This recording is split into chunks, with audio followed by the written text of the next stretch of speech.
Bueno, muy buenas tardes. Mi nombre es Manuel Rivera Cariaga y soy académico de la Facultad de Comunicación, Historia y Ciencias Sociales de la Universidad Católica de la Santísima Concepción. Le doy la más cordial bienvenida a esta segunda versión del seminario virtual Poéticas, Prácticas y Políticas de la Imagen en la Era Digital.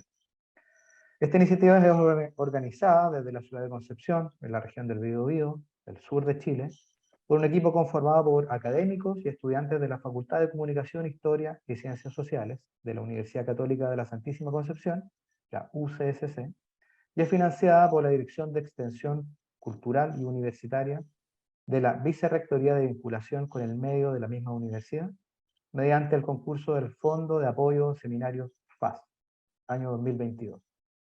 Y además cuenta con el apoyo de la carrera de Dirección Audiovisual y Multimedia de la UCSC, con su equipo académico y de estudiantes.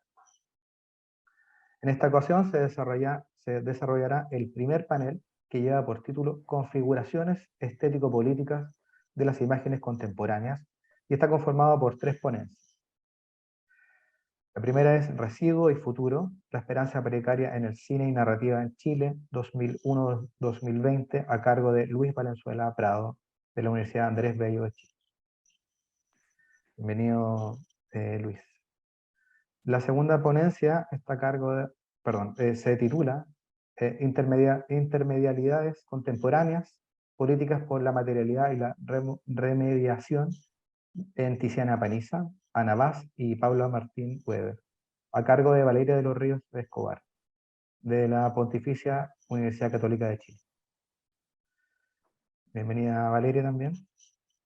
Y la tercera ponencia se titula Apuntes para la condición performativa del documental sudamericano contemporáneo, Chile, Argentina, Brasil, 2010-2020, y está a cargo de Iván Pinto Beas de la Universidad de Chile. Vamos a esperar algunos minutos más tarde que el profesor Iván Pinto también se sume a este seminario. Luis y Valeria, muchas gracias por participar en esta actividad y bienvenidos. Bienvenidos también todos nuestros espectadores. A continuación vamos a comenzar con las presentaciones. Les recuerdo que tienen 20 minutos para cada presentación y después de las 3 ponencias abriremos un espacio de diálogo para que los y las expositoras puedan responder sus preguntas. Mientras tanto pueden ir dejando tanto sus preguntas como sus comentarios en el botón de preguntas y respuestas que encontrarán en la parte inferior del Zoom. Estas también pueden hacerlas a través del chat. Pero como generalmente ahí se incluyen distintos tipos de información, las preguntas a veces se pierden o cuesta identificarlas. Entonces les pido que por favor dejen sus preguntas y comentarios en el botón que ya mencioné. Además debo señalar lo siguiente: las opiniones que se presentarán en estas exposiciones, así como los análisis e interpretaciones, son de exclusiva responsabilidad de los y la expositora, y no refleja necesariamente la opinión de la Dirección de Extensión Académica y Servicios de esta universidad. Dejando todo eso en claro, vamos a comenzar con la primera presentación. La primera ponencia lleva por título, ya señalaba, Residuo y Futuro, la esperanza precaria en el cine y narrativa en Chile, 2001-2020, a cargo de Luis Valenzuela Prado, de la Universidad Andrés Bello de Chile. Luis Valenzuela Prado es doctor en literatura en la Pontificia Universidad Católica de Chile, escritor, profesor e investigador de la Universidad Andrés Bello. Ha publicado artículos de investigación y crítica en cine y literatura, en torno a 2 líneas de investigación. Una sobre retórica del espectáculo en el cine y narrativa de Chile y Argentina recientes, y sobre la residualidad y futuro en la narrativa y cine en Chile, 1980-2020. Actualmente desarrolla el proyecto de investigación Fondesit Regular, Residuo y Futuro, Imaginación y Territorio en la Novela y Cine en Chile, 1980-2020. Adelante, Luis, puedes presentar, por favor. Muchas gracias, Manuel. Voy a compartir ahí la presentación. Ya. Bueno, el título ya fue leído. Muchas gracias por la invitación y también por quienes asisten a esta jornada. Bueno, como decía ahí, este proyecto es parte de un proyecto Fondesit, esta ponencia es parte de un proyecto Fondesit regular, que está en desarrollo, con investigación con Juan José Adriasola de la Universidad Alberto Hurtado también. La idea de residuo y futuro la estamos pensando a partir de un concepto que nos permite establecer ciertos antecedentes de la narrativa y el cine chileno vinculados al tema de la esperanza, ¿ya? Por lo acotado de la presentación, voy a centrarme en el cine. Ya. Horst Nietzsche y Miguel Bater se fijan en una referencia de Franz Kafka a la esperanza, transmitida por Walter Benjamin en su ensayo sobre el autor. Kafka responde a la pregunta de Max Brod sobre si existe la esperanza. Y si existe la esperanza fuera de esta manifestación de mundo que conocemos, a lo que Kafka responde: oh, bastante esperanza, infinita esperanza, solo que no para nosotros. En las novelas y cuentos kafkianos, la esperanza, según Benjamin, queda para ciertas figuras insignificantes que no pertenecen al mundo que se somete a las leyes. Está del lado de quienes se entregan con todo entusiasmo a un oficio sin esperar ninguna recompensa, ningún reconocimiento, ningún tipo de salvación. En las novelas y películas del corpus, la esperanza queda para solo quienes logran o lograrían desbloquear el pasado y se abre a lo que viene. Incondicional, quedaría. La novela social, la novela social chilena de la primera mitad del siglo XX inaugura en la narrativa chilena la representación de lo que podríamos llamar la precariedad esperanzada. Pienso en Manuel Rojas y Nicomedes Guzmán, que proponen la idea de hay una utopía social, hay una miseria del presente, hay un presente desesperanzado en ocasiones, pero hay utopía. Hay un afán pedagógico, hay un futuro, uno podría pensar, hay utopía social. Lo pongo a contrapelo de otros autores de los 50 y 60, Méndez Carrasco, Luis Cornejo, Gómez Morel, hoy día se cumple 60 años de la publicación del Río, por ejemplo, que también viven la miseria, también pasan pellejerías sus personajes, sin embargo, para ellos no hay futuro, no hay posibilidad. Lo pienso en la tetralogía de Méndez Carrasco, que habla de que tiene los títulos Chicago Chico, Orden de mi Teniente, Cachetón Pelota, y cierra con La Mierda, así de literal. No hay posibilidad en estos personajes, no hay utopía. Ahí hay un primer contraste. ¿Qué pasaría en el cine? También varía. Uno pensaría en El Chacal de Nahuel Toro, por ejemplo, cuyo crimen horrendo por parte del protagonista, después de hay una posibilidad para el personaje, se lo educa. Sin embargo, spoiler mediante, el personaje, cuando se le hace tener conciencia de la sociedad de la cual es parte, es fusilado, ¿ya? Sin embargo, pienso en una lectura que se llama el Altit de estos autores marginales, pensaríamos que esa muerte también es una redención, también es posibilidad. ¿Qué pasa con Largo Viaje? Largo Viaje, por ejemplo, en las alas del hermanito del protagonista, desencadenan o ponen latente el tema de la muerte también y el irse hacia el otro lado, desemboca en toda la aventura del protagonista. Y en ese sentido, también, bueno, habrán visto la película, el cierre, ahí tengo unas escenas que ponen de manifiesto el tránsito del cuerpo muerto, del angelito, que después es perseguido por el niño, ahí está el angelito, todo el rito, el rito mortuorio popular, y las alas, y desemboca en la aventura del personaje. Y ahí en el cuadro de abajo, en el último, se va a ver cuando ya las alas se van en este camión de basura, también vinculado a esta idea del residuo, por Avenida La Paz, también un plano abierto en el cual Avenida La Paz, la basura y todo, y desemboca en esa idea del sujeto popular, obviamente que tampoco tiene proyecto, pero cuyo tránsito es también hacia la muerte, ¿ya? Entonces ahí nos empezamos a preguntar en el proyecto sobre la idea y estos antecedentes sobre la posibilidad o no posibilidad, la esperanza y desesperanza. Uno piensa en la novela La sangre y la esperanza de Nicomé Guzmán. En ese sentido, el proyecto Fondesit, que desarrolló con Juan José Adriozola, transita por novelas y películas de los últimos 40 años, por lo que de paso se sitúa en un periodo relevante para pensar la situación en el contexto neoliberal en el que estamos, y ahí por donde transita la imagen, que también es un poco la pregunta que conduce este coloquio, y pensando obviamente con la crisis de lo que creímos que podía haber sido la caída del modelo y tal vez la escritura de una nueva constitución, pero que se vuelve a dar vuelta. Bueno, estamos en un proceso todavía complejo ahí. Entonces ahí pensamos en textos como Piñén de Daniela Catrileo, Budnik de Juan Carreño, Valpore de Cristóbal Gaete.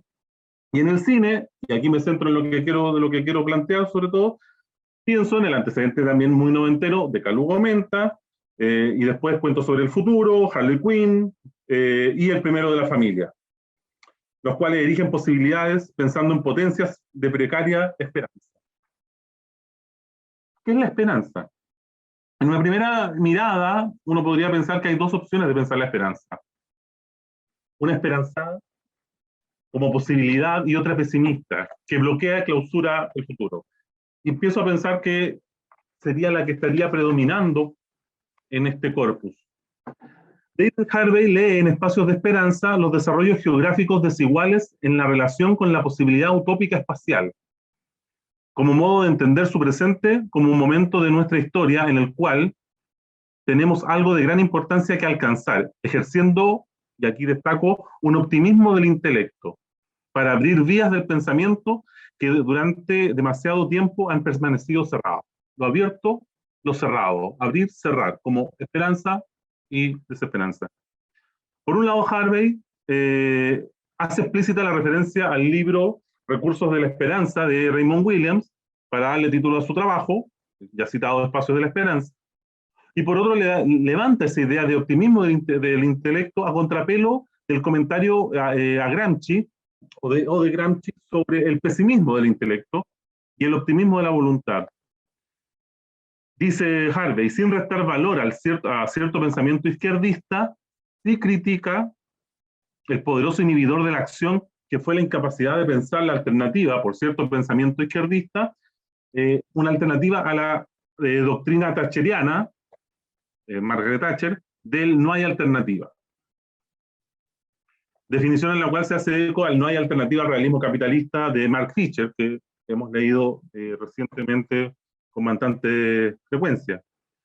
En ese sentido, esta no hay alternativa permite pensar la posibilidad de la desesperanza, paradoja mediante, y a la vez la esperanza sin optimismo, de la que hace algunos años también nos habla Terry Eagleton, como paradoja de la tensión entre el pasado residual, el presente y la potencia del futuro. En una esperanza con más posibilidades, vuelvo a Gramsci, ahí releyendo algunas ideas, quien, a pesar de la crítica de Harvey, propone que acelerar el porvenir, lo dice textualmente, no implica exponer al futuro la voluntad de lo que hoy, la voluntad de hoy, como si se hubiera modificado el entorno social. En ese sentido, acelerar el porvenir para Gramsci significa extender la voluntad y pone énfasis en la idea de la voluntad a un número tal de hombres necesarios para hacer fructificar la propia voluntad. Es decir, esperar hasta que la mitad más uno en el programa de las almas tímidas que se esperan que el socialismo llegue por un real decreto firmado por la comunidad como tal.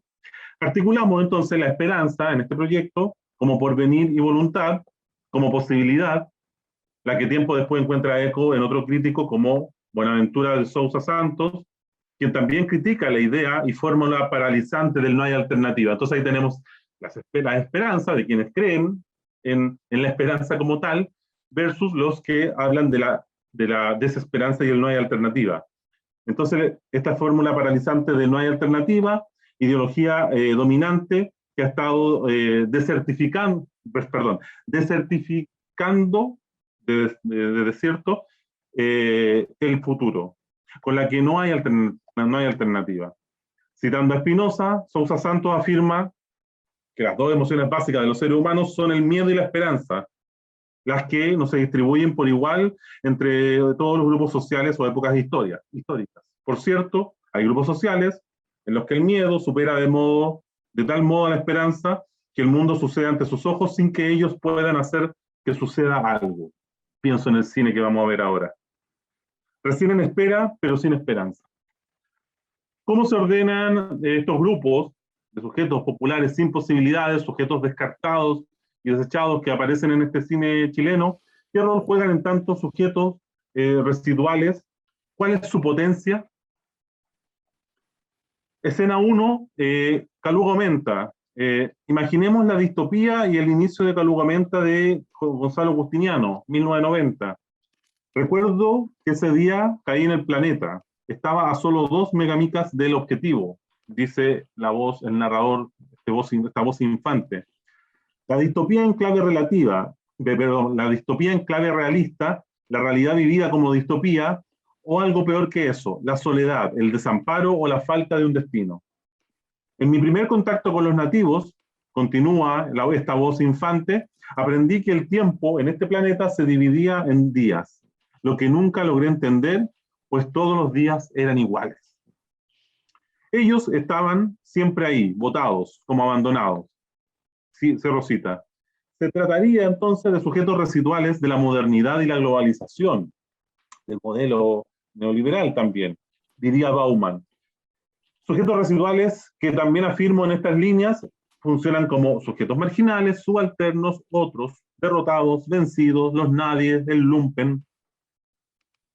Pasa un largo silencio de la escena y la cámara muestra a los nativos nuevamente entregados a la sequedad del territorio y al sol que pega fuerte. Pese a todo, decidí dar el mensaje. Mandan a decir si vas a ir o no, le dice a uno de los personajes. La realidad golpea y la voluntad no emerge tampoco. Las vías del pensamiento, el optimismo del intelecto que hablábamos antes, que enuncia Harvey como posibilidad de releer y de abrir lo que ha estado cerrado, sigue aún clausurado. No hay posibilidad, nunca lo comento. Escena 2, cuentos sobre el futuro. El lugar que habitan los personajes de Cuentos sobre el futuro de Pachi Busto traza un territorio imaginado y visibilizado por el documental, en el cual estos despliegan el acto performativo de contar y de habitar la escena. El territorio imaginado se descubre así, implicado tanto en formas de habitar que afirman su ordenamiento hegemónico, como en tránsitos que alimentan su transformación inminente. Cuentos sobre el futuro propone un relato social a 4 voces que intenta vincular los relatos personales de 4 personajes, Angélica, Elizabeth, Axel y Orlando. Pachi Busto, la directora, esboza un perfil que mezcla la vista de ciertos archivos de la infancia, de ellos, específicamente los que quedan en un taller de videos de la población Los Navíos, en 1991. Los Navíos al sur de Santiago, la Florida, la Granja, por ahí. Y con el presente centrado en los problemas de sus vidas cotidianas, centrados en su familia y el futuro que intentan proyectar. El acercamiento pone en escena una performática de gestos y afectos corporales y orales que transitan en forma, a veces trabada, de imaginar el futuro, de pensar la esperanza y la desesperanza. Pienso en los ecos de Pateando Piedras, de Los Prisioneros, que resuenan en el relato social chileno posterior al 2000, y en estos cuentos sobre el futuro, que apelan al sujeto residual que patea piedras. No hay futuro, dice uno de ellos. Por ahí lo muestro. No hay futuro, dice uno de ellos, cuando juega a tirar piedras con una onda a una botella. La referencia a la canción de Los Prisioneros da cuenta de que los personajes que sobran, pero también esboza un vínculo con el cuento como género literario que imagina o la idea coloquial de contar el cuento. El cuento sobre el futuro ofrece lo posible o lo imposible.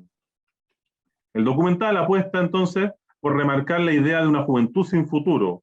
A otros le enseñaron secretos que a ti no. Se refuerza entonces las escasas posibilidades de que hay que les permitan construir su propio relato. La construcción del relato muy marcada también con lo que puede ser con la idea de la construcción del espacio, la construcción de la casa, la media agua en la que intentan vivir los personajes. Una de las escenas iniciales incluso, ahí vuelvo, desde la población en la que habitan los personajes se ve la ciudad poblada de edificios. También se muestra ahí ese contraste en ese plano general. Se remarca la distancia entre el lugar que ocupa la cámara y la ciudad moderna y neoliberal. Entonces, la imaginación del futuro se ve mermada por factores sociales que retienen las posibilidades de consumación de proyectos o sueños que por parte de los protagonistas. Las vías del pensamiento, vuelvo, el optimismo del intelecto, la esperanza, aún siguen cerradas. El trabajo de Pachibusto deviene en una performatividad de la derrota, de la clausura social del futuro, intervenido por los ecos residuales del relato social. Los cuerpos trabajan, pero sus sueños se estancan. En una época de crisis de la utopía, pierde su lugar en la sociedad contemporánea, se manifiesta como la pérdida de esta, desde la caída de los metorrelatos, Lyotard, o en relación a una melancolía de izquierda, de una utopía de los años 60, pienso en Enzo Traverso, que dilapida su relato del siglo XX, y ve como posibilidad la utopía social, o como la no alternativa al realismo capitalista de Fischer, en ambos casos, vinculados a la caída del socialismo como tal. No hay futuro. Escena 3, el primero de la familia. La escena final de la película de Carlos Leiva, de 2016, muestra a Tomás, el protagonista, mirando hacia el horizonte mientras aguarda el avión que lo llevará a Londres. Ahí, la escena, el cuadro de abajo. Para estudiar medicina. Su espera carga con una familia que se queda suspendida en la mierda, literal, alegórica, que es la imagen del padre, ahí en el primer cuadro, a la izquierda superior. Algo huele mal, dice la bajada de la película, el primero de la familia, algo huele mal. La película significa así conflictos latentes de la sociedad, precariedad laboral, embarazo adolescente, hacinamiento, el mal estado de la salud pública y el incesto, entre otras problemáticas. De algún modo, en una primera lectura, la única luz que ven los protagonistas es la educación. La esperanza es mínima, el miedo no alcanza a aparecer porque la precariedad no lo permite. El primero de la familia relata los últimos días de Tomás, hijo mayor, antes de viajar a Londres para proseguir sus estudios de medicina. La pobreza que rodea al núcleo familiar pesa en cada uno de los personajes, lo que merma las posibilidades de cualquier cambio, ya que en esta aparente utopía, con movimiento de sobrevivencia y escape, solo existe la opción de que uno de ellos se salve de la precariedad y eluda la realidad que viven como colectivo. Una metáfora explícita pero necesaria. La voluntad de Gramsci no aparece, lo colectivo tampoco, precisa y directa, aunque apela a ratos a cierto determinismo social. Relato naturalista, como relato naturalista se distancia del relato de la novela del 38. Hay gente mejor que uno y gente peor que otro. Cierra, dicen de manera tajante. En ese espacio hacinado que agobia a los personajes resuenan las imágenes de las callampas de Rafael Sánchez, película que, según Pablo Corro, desata en el cine chileno las relaciones entre el afuera y el adentro de la representación de lo social, mediante una desaforada aproximación a las conciencias cinematográficas de vista de la miseria enquistada en el centro de la capital. Cierro cita. Este encierro huele mal y no siempre emerge en el cine. Erige un espacio desde lo escatológico, va de la mano de un tránsito hacia una abyección social. El proyecto social de la familia se sostiene solo en la salvación de uno de sus integrantes. En la escena final, como ahí vemos, la solución de Leiva, el director de la película, es sacar del campo de la imagen tanto a la familia como el horizonte de Londres de Tomás. Sabemos que todo el registro deja deja de lado algo. Lo no dicho, tal vez lo no visto. Pascal Bonitzer sostiene que el campo visual se duplica en un campo ciego, ya que la pantalla da cuenta de una visión parcial, lo que lleva a afirmar que el objetivo del cine se centra en lo que tiene lugar en la contigüidad del fuera de campo, tenga tanta importancia desde el punto de vista dramático. Lo dicho y lo no visto, lo dicho y lo visto, lo no dicho y lo no visto, articulan una representación paradójica, ya que esta conlleva una presencia ausente. La familia entonces se derrumba y forma parte de lo no visto, sin perder su importancia, mientras que el horizonte de Tomás se proyecta, también fuera de campo, en un horizonte que instala la incertidumbre como comunidad, dejando abierta la posibilidad del escape, de la realidad o de su regreso. Ya casi cerrando, escena 4, entonces, Harley Quinn, En una de las escenas iniciales, un auto ingresa a la población Bajo de Mena, al sur de Santiago. Un traveling cadencioso muestra el lugar, acompañado de una melodía que podría tener eco en un ritmo hawaiano, con un marcado uso de un delay que es como que hace ese sonido, permite reconocerlo como un sonido hawaiano. Pareciera ser una melodía en donde amanece anunciando una bella escena, pero que finalmente a contrapelo está mostrando lo que viene como tragedia latente. Harley Quinn transcurre en el sur de Santiago, en la población Bajo de Mena, muestra la figura paradójica con doble identidad de Carolina Flores, quien se presenta como stripper, cuyo nombre artístico es Harley Quinn. El documental se articula en torno a un tiempo que no muestra una secuencia temporal lineal y de personajes que entran y salen de escena en la vida de Carolina. Este es un personaje que tiene un proyecto de vida que topa constantemente con barreras que le impiden alcanzarlo. Se trata de una figura espectacularizada en el baile y en su propio contraespectáculo, del lado del drama y el peso cotidiano del día a día. La vida real no es como en la fantasía, afirma Carolina.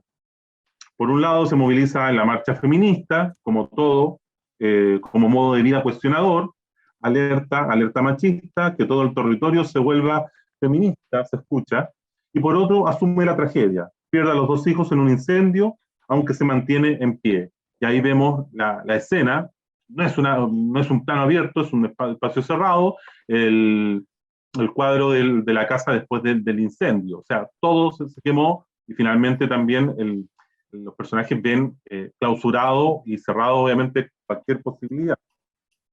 Entonces el documental exacerba los espacios cerrados, su departamento, la sala de ensayo. Ya, el documental exacerba los espacios cerrados, su departamento y las salas de ensayo de baile, enfatizando la idea de un cine centrípeto también en la figura de la que habla Carolina Urrutia, en la figura de Carolina y Harley. El drama y la tragedia se apoderan de la escena e imposibilitan el éxito de sus proyectos. Sus planes no resultan del todo, la esperanza no alcanza a aparecer. Escena final, y con esto cierro, pareciera que la crítica a la fórmula paralizante del no hay alternativa se diluye en su posibilidad misma, que intenta elevar la esperanza como posibilidad en este cine realizado. La pregunta por la esperanza encuentra eco en las reflexiones sobre el futuro y devuelve una imagen desesperanzadora. Sujetos tirados en calugo menta, no hay futuro en cuanto sobre el futuro, la posibilidad de salvar solo a un personaje y no al colectivo en primero de la familia, o pensar que, por ejemplo, en el andar de los personajes de Adriasola y Sepúlveda trazan un territorio de precariedad, vulnerabilidad y tragedia residual social que remarca su lugar de sujetos no escuchados o expulsados de un centro. En ese sentido, Harley Quinn representa la lógica de una imagen dialéctica benjaminiana, en la cual lo que ha sido de una determinada época es también lo que ha sido desde siempre. En rigor, la imagen no es plana y no tiene una sola dimensión, es dialéctica en reposo, es relámpago, pensando ahí en Benjamin. En ese sentido, lo que se proyecta en la catástrofe que arrastra al ángel de la historia hacia el futuro, en este caso, un futuro clausurado y estancado. Como comento, y con esto cierro, en Estéticas del Desajuste, los sujetos residuales del cine chileno contemporáneo replican en parte el destino de los invisibles del cine de los 70, por Oz. Estos llegan a habitar un lugar sin destino y un porvenir en combate. Los sujetos residuales enfatizan el lugar sin destino, pero el porvenir en combate se hace más difuso en un marco neoliberal. Su lugar es inestable y las posibilidades del relato social, la comunidad y sin duda el futuro también lo son.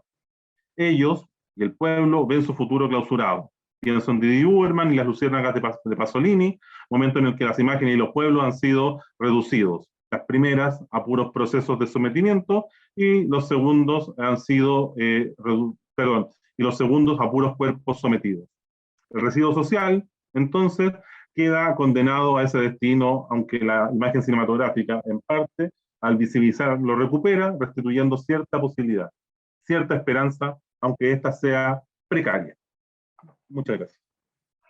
Muchas gracias, Luis. Muchas gracias. Recuerden dejar sus consultas, sus comentarios también en el espacio correspondiente de preguntas y respuestas, ¿ya? Vamos a dar paso ahora a la segunda ponencia, que se titula Intermedialidades contemporáneas, política de la maternidad y la remediación en Tiziana Paniza, Ana Vaz y Pablo Martín Weber, a cargo de Valeria de los Ríos Escobar, de la Pontificia Universidad Católica de Chile. Valeria de los Ríos Escobar es profesora titular del Instituto de Estética de la Pontificia Universidad Católica de Chile, donde dicta cursos de teoría de la imagen, cine y literatura, y de teorías del cine. Su investigación se ha focalizado en las relaciones entre literatura, fotografía y cine, y sobre cine chileno. Actualmente desarrolla un proyecto Fondesit titulado Ficciones del Antropoceno, Nuevo Materialismo, Postnaturaleza, Escala y Temporalidad en la Literatura y Audiovisual Latinoamericana. Es autora de Vida Ánima, Figuraciones no humanas en el cine, la literatura y la fotografía del año 2022. Metamorfosis, Aproximaciones al cine y la poética de Raúl Ruiz, de 2019. Fantasmas artificiales, cine y fotografía de Enrique Lin, del 2015. Espectros de luz, tecnologías visuales en la literatura latinoamericana, en 2011. Coautora junto a Catalina Donoso de El cine de Ignacio Agüero, el documental como lectura de un espacio, del 2015, y coeditora de El cine de Raúl Ruiz, Fantasmas, Simulacros y Artificios, del año 2010. Valeria, bienvenida, y puedes comenzar con tu presentación cuando gustes. Muchas gracias, Manuel.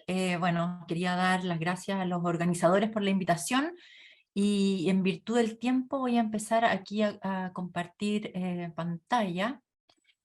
Bueno, en su trabajo sobre la intermedialidad en el cine, Agnes Petó señala que la intermedialidad es un término muy aceptado en los estudios de medios. Sin embargo, en los estudios de cine todavía es un término que despierta escepticismo y ambigüedad.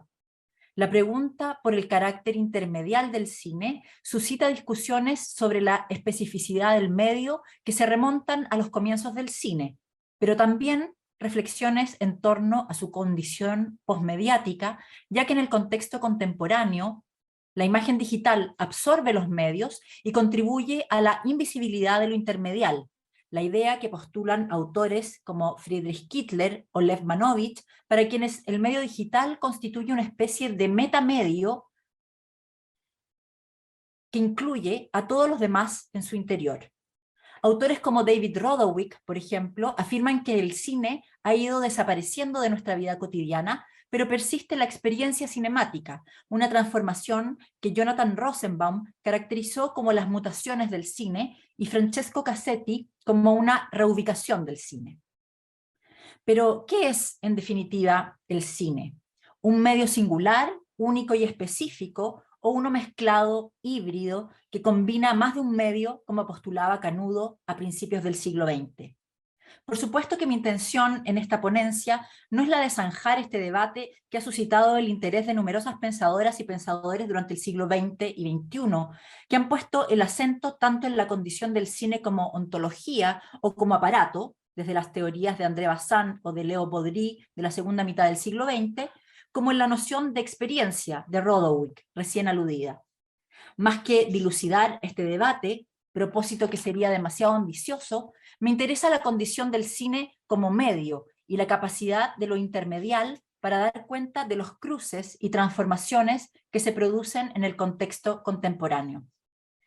Desde la antropología de la imagen, Hans Belting ha asegurado, y podemos decir que hay una suerte de consenso en esto, que no hay imágenes visibles que lleguen sin mediación, ya que las imágenes siempre han necesitado de una materialidad y de cierta técnica para su visualización. W.J.T. Mitchell ha afirmado que todos los medios son mezclados, mientras que para Volter y Grusin toda mediación es una forma de remediación, es decir, un caso particular de intermedialidad.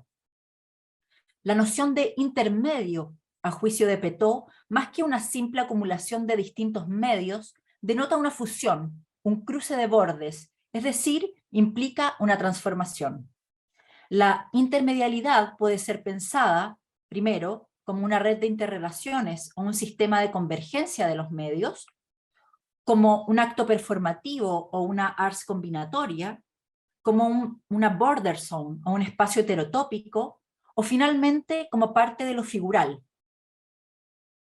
Irina Rajewski resume estas definiciones en 3. La intermedialidad como transposición medial, la intermedialidad como combinación de medios y la intermedialidad a modo de referencias intermediales. Lo más interesante de este nuevo paradigma, como afirma Silvestre Marinello, es que permite comprender las condiciones materiales y técnicas de transmisión y de archivo de la experiencia, tanto en el pasado como en el presente, y al mismo tiempo se presenta como una alternativa a la noción de representación, concepto clave para la reflexión en torno a la imagen. Mientras la representación supone la transparencia de la técnica y la tecnología, la intermedialidad llama la atención sobre la mediación, la materia y la diferencia. En este marco, me gustaría abordar el trabajo de 3 documentalistas contemporáneos de Chile, Brasil y Argentina, respectivamente, que trabajan desde lo que se podría denominar el ensayo audiovisual, el film ensayo o incluso el documental expandido, incorporando otros medios como la escritura, el dibujo, la ilustración botánica, la fotografía y la radio en una práctica intermedial. Trabajos como Tierra en Movimiento, de Tiziana Paniza, Api Yemiyeki, de Ana Vaz, y Homenaje a P.H.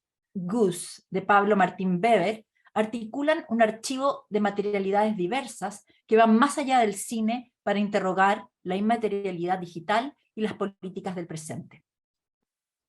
Tierra en Movimiento es un trabajo que une metraje digital, Super 8, poesía, escritura, fotografías, registros radiofónicos, archivo fílmico, música y otras prácticas mediales consideradas menores como el bordado. El trabajo con la materialidad es central, porque el documental apunta a la condición material tras el terremoto ocurrido en Chile el 2010. El registro pone una especial mirada sobre los restos aún reconocibles de ropa, colchones, fierros, lanas y texturas que pareciera que podemos ver y también tocar. El carácter áptico de las imágenes se espejea en el uso del Super 8, como formato que se adhiere a la mano del operador, a su propio temblor, y en el bordado, técnica que ejecutan tradicionalmente algunas mujeres de Ningüe, zona afectada por la catástrofe. La voz-over de Paniza dice: el bordado es una escritura de la imagen. Se bordan las historias de la ordeña o el trabajo de la tierra y los animales. La técnica de bordado aparece aquí a medio camino entre la imagen y la escritura. Se trata de un híbrido, de una mezcla, en definitiva, de una forma particular de intermedialidad. Los registros radiofónicos incluidos en este cortometraje o mediometraje documental remiten a las voces acusmáticas y anónimas de personas en busca de sus seres queridos, perdidos tras el terremoto, voces que transmiten afectos y dan señales de vida y números de teléfono de contacto. Las imágenes fotográficas remediadas en el film aparecen desmontando los discursos tradicionalmente asociados a la fotografía como medium, el rol de identificación, de ser un índice de lo real. El montaje de la película muestra una serie de fotografías en blanco y negro dispuestas en solitario, en pares o grupos de 3 o 4, montadas sobre páginas de papel. Las imágenes son retratos de familia, niños pequeños posando frente a una cámara, vehículos, equipos de baloncesto, cumpleaños, ceremonias, parejas, ancianos sentados frente al sol, grupos, un picnic en la playa, mascotas, fotos de curso, etc. Estas imágenes no son apropiadas por la voz que narra ni por nadie dentro del documental. Vemos una serie de rostros anónimos que no remiten al recuerdo de alguien, es decir, no hay un sujeto ni una memoria a la que pertenezcan estas imágenes. A medida que pasan las fotografías, comenzamos a ver imágenes arrancadas que dejan ver su marca sobre el papel que las contiene, hasta que solo vemos sus bordes o su reverso, y ya no podemos distinguir los rostros allí contenidos. De alguna manera, Paniza rescata la condición impersonal del uso público de las fotografías, que no remiten a la memoria o a la experiencia de un sujeto en particular, pero que en ese no pertenecer forman un tipo de comunidad. Voy a mostrar un pequeño fragmento.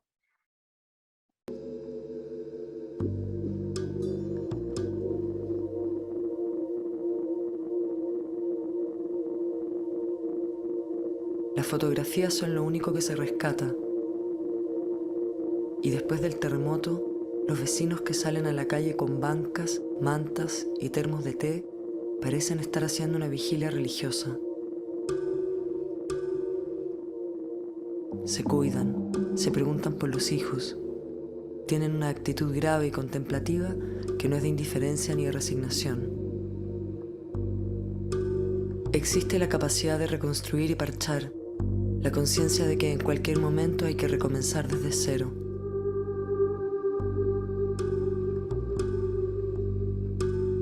Pero hay que reflexionar un momento y pensar en el final. Tal vez esa es la lección.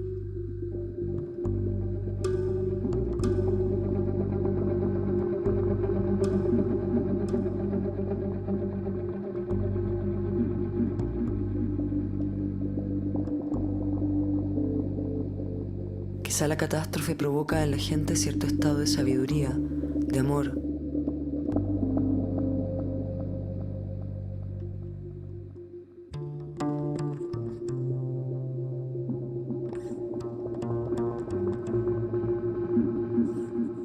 Algunos rejuvenecen, otros deciden tener hijos.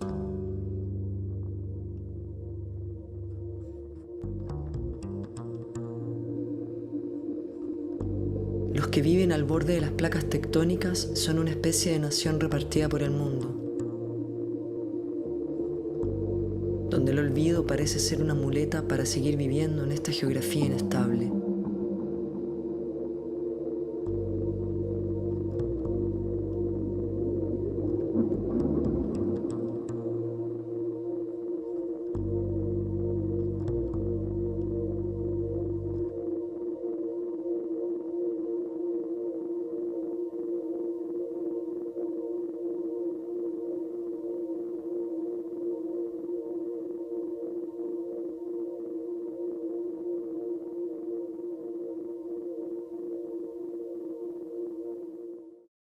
El segundo caso que quiero revisar es el de Apiyemiyeki, de Ana Vaz.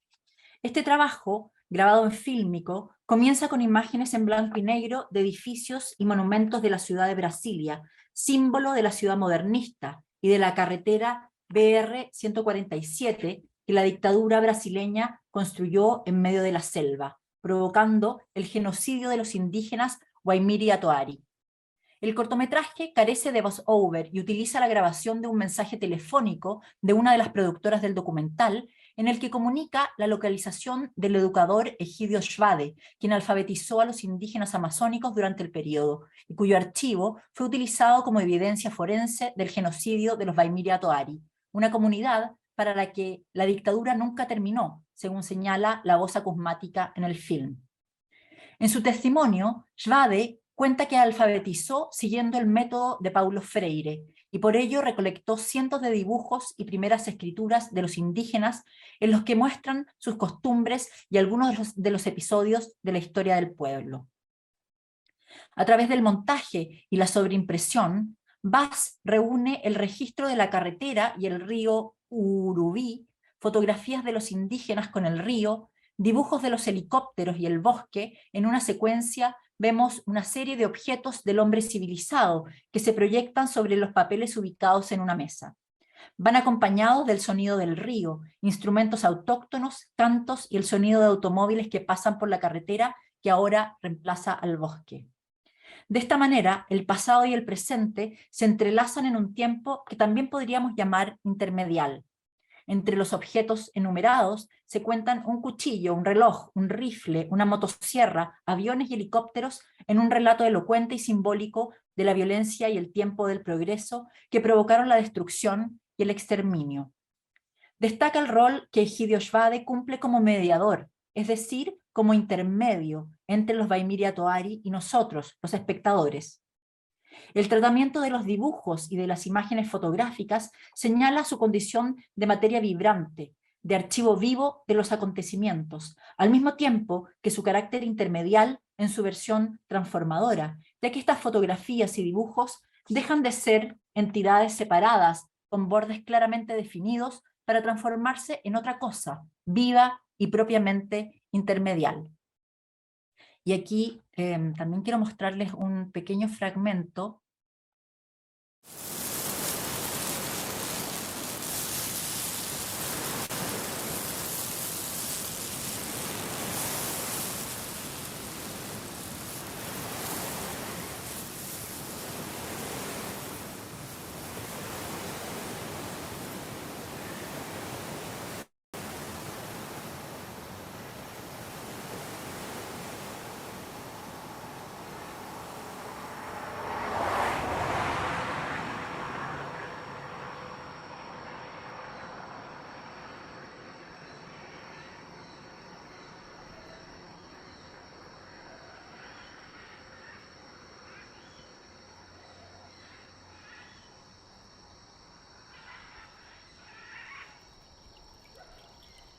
Eu sei dizer que em poucos minutos, não é? Em menos de 20 minutos o quadro estava cheio de desenhos dos mais variados, né? Temas, né? Com pássaros, com casa, com pessoas. E eu fui já vendo, né, quais eram os temas que mais ocorriam dentro do Paulo Freire, né? A gente partiu para isso porque ele dá sempre a soberania ao povo alfabetizado, ou então pelo menos há uma reciprocidade.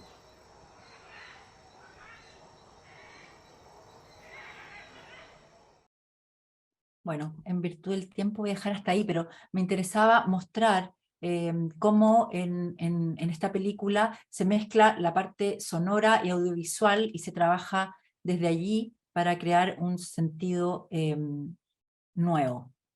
Y sigo ahora con la presentación. Bueno, al final de Apiyemiyeki, después de que vemos un montaje del río Urubí y las baldosas de concreto, el río se mezcla con una toma de la arquitectura moderna de la ciudad en movimiento y en 360 grados, como si girásemos dentro de un zootropo. Después de un corte, los intertítulos escritos a mano informan que durante el proceso de alfabetización de los Vaimiria Toari entre 1985 y 1986, la pregunta que más se repetía en los papeles escritos por los indígenas era Apiyemiyeki, ¿por qué el hombre civilizado mata a los Vaimiria Toari? Cerca de 2.000 personas de esa comunidad murieron durante la construcción de la carretera. Bueno, y era muy interesante escuchar en el fragmento que mostré, se alcanzaba a escuchar cómo con el montaje de los indígenas, detrás de ese montaje, el sonido que escuchamos es el sonido de los autos que pasan por la carretera. Homenaje a P.H. Goose, de Pablo Martín Weber. Vamos a pasar. Plantea un paralelo entre el estatuto de las imágenes en el contexto contemporáneo y las teorías del naturalista, ilustrador y coleccionista británico Philip Henry Goose, quien además de historiador natural, era un fundamentalista cristiano. Siendo contemporáneo de Darwin, Goose postuló su propia teoría de la creación, en la que intentó explicar la existencia de los fósiles sin contradecir la escritura bíblica, según la cual la edad de la Tierra era de unos 6.000 años. Según Goose, al crear el mundo, Dios creó también a los fósiles, los cuales serían objetos procrónicos, es decir, sin tiempo. Weber narra con voz over llana y coloquial sobre un montaje intermedial de imágenes que provienen del mundo técnico y naturalista, junto con imágenes de películas del Estado Islámico pertenecientes a un archivo de cientos de imágenes descargados desde una empresa de defensa norteamericana, o fragmentos de documentales de la ciudad de Córdoba, ciudad natal del director, durante la dictadura del general Onganía, intervenidas por programas de reconocimiento espacial, o retratos hiperrealistas de personas inexistentes creados a partir de algoritmos. Lo que me interesa de este ensayo audiovisual es que ninguna de las imágenes que emplea cabe dentro de lo que normalmente consideramos como imágenes cinematográficas. La intermedialidad del film exhibe materiales extracinematográficos desde el comienzo, como un documental expandido en el que participan tecnologías digitales o el registro amateur de una cámara de video grabando sin pericia la puesta de sol. El relato Over señala que los pájaros creados en la mesa de edición son como los fósiles de Gus, figuras sin tiempo, con un cuerpo inacabado y sin órganos, como diría Deleuze. Del mismo modo, las imágenes de los telescopios contemporáneos dejan de mostrar lo que antes no podíamos ver, la noción de inconsciente óptico que Benjamin le adjudica a los medios de reproductibilidad técnica, sino que se transforman en repositorios de enormes cantidades de datos muy difíciles de organizar por su gran magnitud. Y aquí el último fragmento que les quería mostrar es el del comienzo.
Quisiera empezar este homenaje con una toma hecha con un teleobjetivo. Un teleobjetivo que estuviese apuntando directo al sol.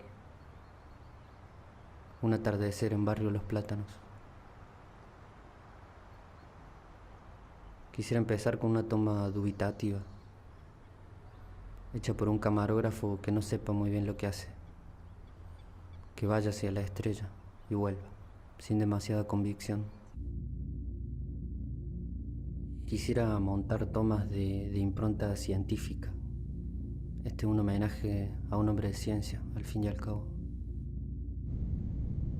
Los telescopios siempre me parecieron objetos muy melancólicos.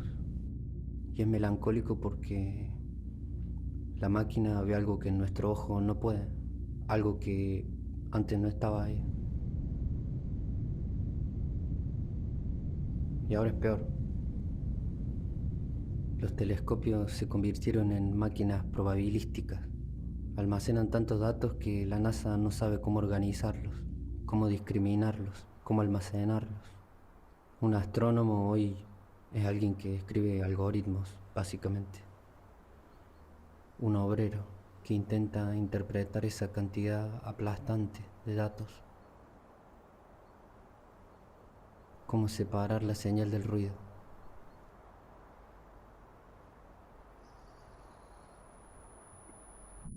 Bueno, de esta manera, el trabajo de Weber puede ser historizado en el contexto contemporáneo por sus alusiones al mundo técnico y por la digitalidad de la imagen. Esta condición se abre a la noción de archivo, donde todas las imágenes se homogenizan dentro de un mismo sistema hecho de código binario, en el que es posible establecer una conexión cualquiera entre dos imágenes o entre dos o más imágenes del archivo. De allí que la voz que articula el relato tenga una importancia central, porque esta voz es la que organiza y a la vez autoriza estas conexiones diversas y azarosas. Más que una propuesta institucional de archivo, Homenaje es una propuesta anarchivística, ya que en lugar de documentar e interpretar, pone énfasis en los procesos materiales y en la creación de nuevas formas de investigación, incluso cuando aquello que se intenta abordar sea la supuesta inmaterialidad digital. En estos tres ejemplos, la intermedialidad del contexto contemporáneo permite la aparición de otros medios dentro del cine, sin limitar su presencia a la noción de documento o indexicalidad. Estas imágenes y sonidos no emergen en tanto lo que ha sido, como decía Roland Barthes de la fotografía analógica, o como una ontología realista al modo de Bazin. La fotografía remediada en el cine, en el caso de Paniza, subraya la noción de desidentificación y apela a una comunidad sísmica, unida por una experiencia común, no a un sujeto biográfico particular. En la obra de Baz, las imágenes ligadas a los Baimiria Toari tienen un carácter performativo que se revela justamente en la mezcla de medios, que crean una nueva forma de materialidad. Por último, en el documental de Weber, el fósil deviene en una figura del presente, así como la imagen archivística se convierte en un cúmulo de datos de difícil ordenación. En el contexto contemporáneo, la intermedialidad de estos trabajos documentales enfatiza la materialidad de las mediaciones, lo que posibilita que la imagen post-cinematográfica pueda pensar sobre sí misma, construir nuevos sentidos y al mismo tiempo interrogar el presente desde su propia materialidad intermedial. Quizás, y esta es una hipótesis que debe ser contrastada, estemos frente a un rasgo propiamente latinoamericano, donde la supuesta inmaterialidad digital no es la regla, porque en nuestros territorios la tecnología no es nunca transparente, gracias a la explotación de la naturaleza, los extractivismos de materias primas, las ruinas, los fósiles y la materia sucia a la que hace referencia Jussi Parikka. Así, y estoy terminando, en la era digital y desde Latinoamérica nos enfrentamos a prácticas que revelan el revés del archivo digital, no una práctica que borra la distinción de los medios, sino que una que subraya la intermedialidad, la anacronía y las materialidades residuales en la práctica audiovisual. Y estas 3 películas, creo yo, dan testimonio de ello. Muchas gracias. Muchas gracias, Valeria. Muchas gracias. Felicitaciones por la ponencia. Recuerde el público que pueden dejar sus comentarios y consultas, sus preguntas en la opción, en la ventana de preguntas y respuestas, para abrir luego de las ponencias el diálogo con nuestros expositores. Vamos a comenzar ahora con la tercera presentación, con la tercera ponencia. Damos paso a la investigación llamada Apuntes para una condición performativa del documental sudamericano contemporáneo, Chile, Argentina, Brasil, 2010-2020, a cargo de Iván Pinto Beas, de la Universidad de Chile. Iván Pinto Beas es crítico de cine, investigador y docente, doctor en estudios latinoamericanos de la Universidad de Chile, licenciado en estética de la Universidad Católica de Chile y de cine y televisión en la Universidad Arcis, por estudios de comunicación y cultura en la Universidad de Buenos Aires. Es editor general del sitio lafuga.cl, especializado en cine contemporáneo. También es director y creador de elagentecine.cl, sitio dedicado a la crítica de cartelera, festivales y estrenos del circuito independiente. Actualmente desarrolla el proyecto de investigación postdoctoral Fondesit en el Instituto de Comunicación e Imagen de la Universidad de Chile. Iván, bienvenido y puedes comenzar con tu presentación cuando gustes. Parto por agradecer la invitación nuevamente a Cristian y del grupo que está acá. En realidad, bueno, se postuló, etcétera, pero obviamente es la segunda vez que me toca presentar acá y nada, agradecido nada más por el espacio. Para uno es importante, qué sé yo, poder ir contrastando, discutir, presentar, ordenar un poco lo que uno estaba leyendo y justamente reflexionando un poco en el marco en este caso, del proyecto de postdoctorado, el documental performativo en Chile, Argentina, Brasil, 2000-2020, en realidad una búsqueda, ¿no?, por establecer, en el fondo, nomenclaturas, categorizaciones, ¿no?, de determinadas transformaciones, ¿no?, del documental sudamericano. Ahí también habían apuntes tanto de Luis Valenzuela en la presentación anterior como de Valeria también sobre esta, ¿no?, o sea, las cuestiones que están en juego, los conceptos, las categorías, la residualidad, la intermedialidad. Bueno, yo, digamos, en ese caso, también propongo acá quizás la noción de performatividad como un principio, yo diría, rector, aunque es un poco obviamente ambicioso hablar de una condición performativa de algo a esta altura, ¿no? Pero evidentemente me sirve para ir como bosquejando, ¿no? algunos puntos, ¿no? En realidad esto tenía un disparador importante, ya he venido ya hace 2 años trabajando sobre la noción de documental performativo. En realidad la hipótesis central, ¿no? Es que es en los últimos 10 años, 15 años, ¿no? Sobre todo con mucha fuerza, ¿no? Ha habido una suerte de giro performativo en el documental sudamericano, un giro que tiene como al menos 3 alcances: un nivel estético, epistémico y político también.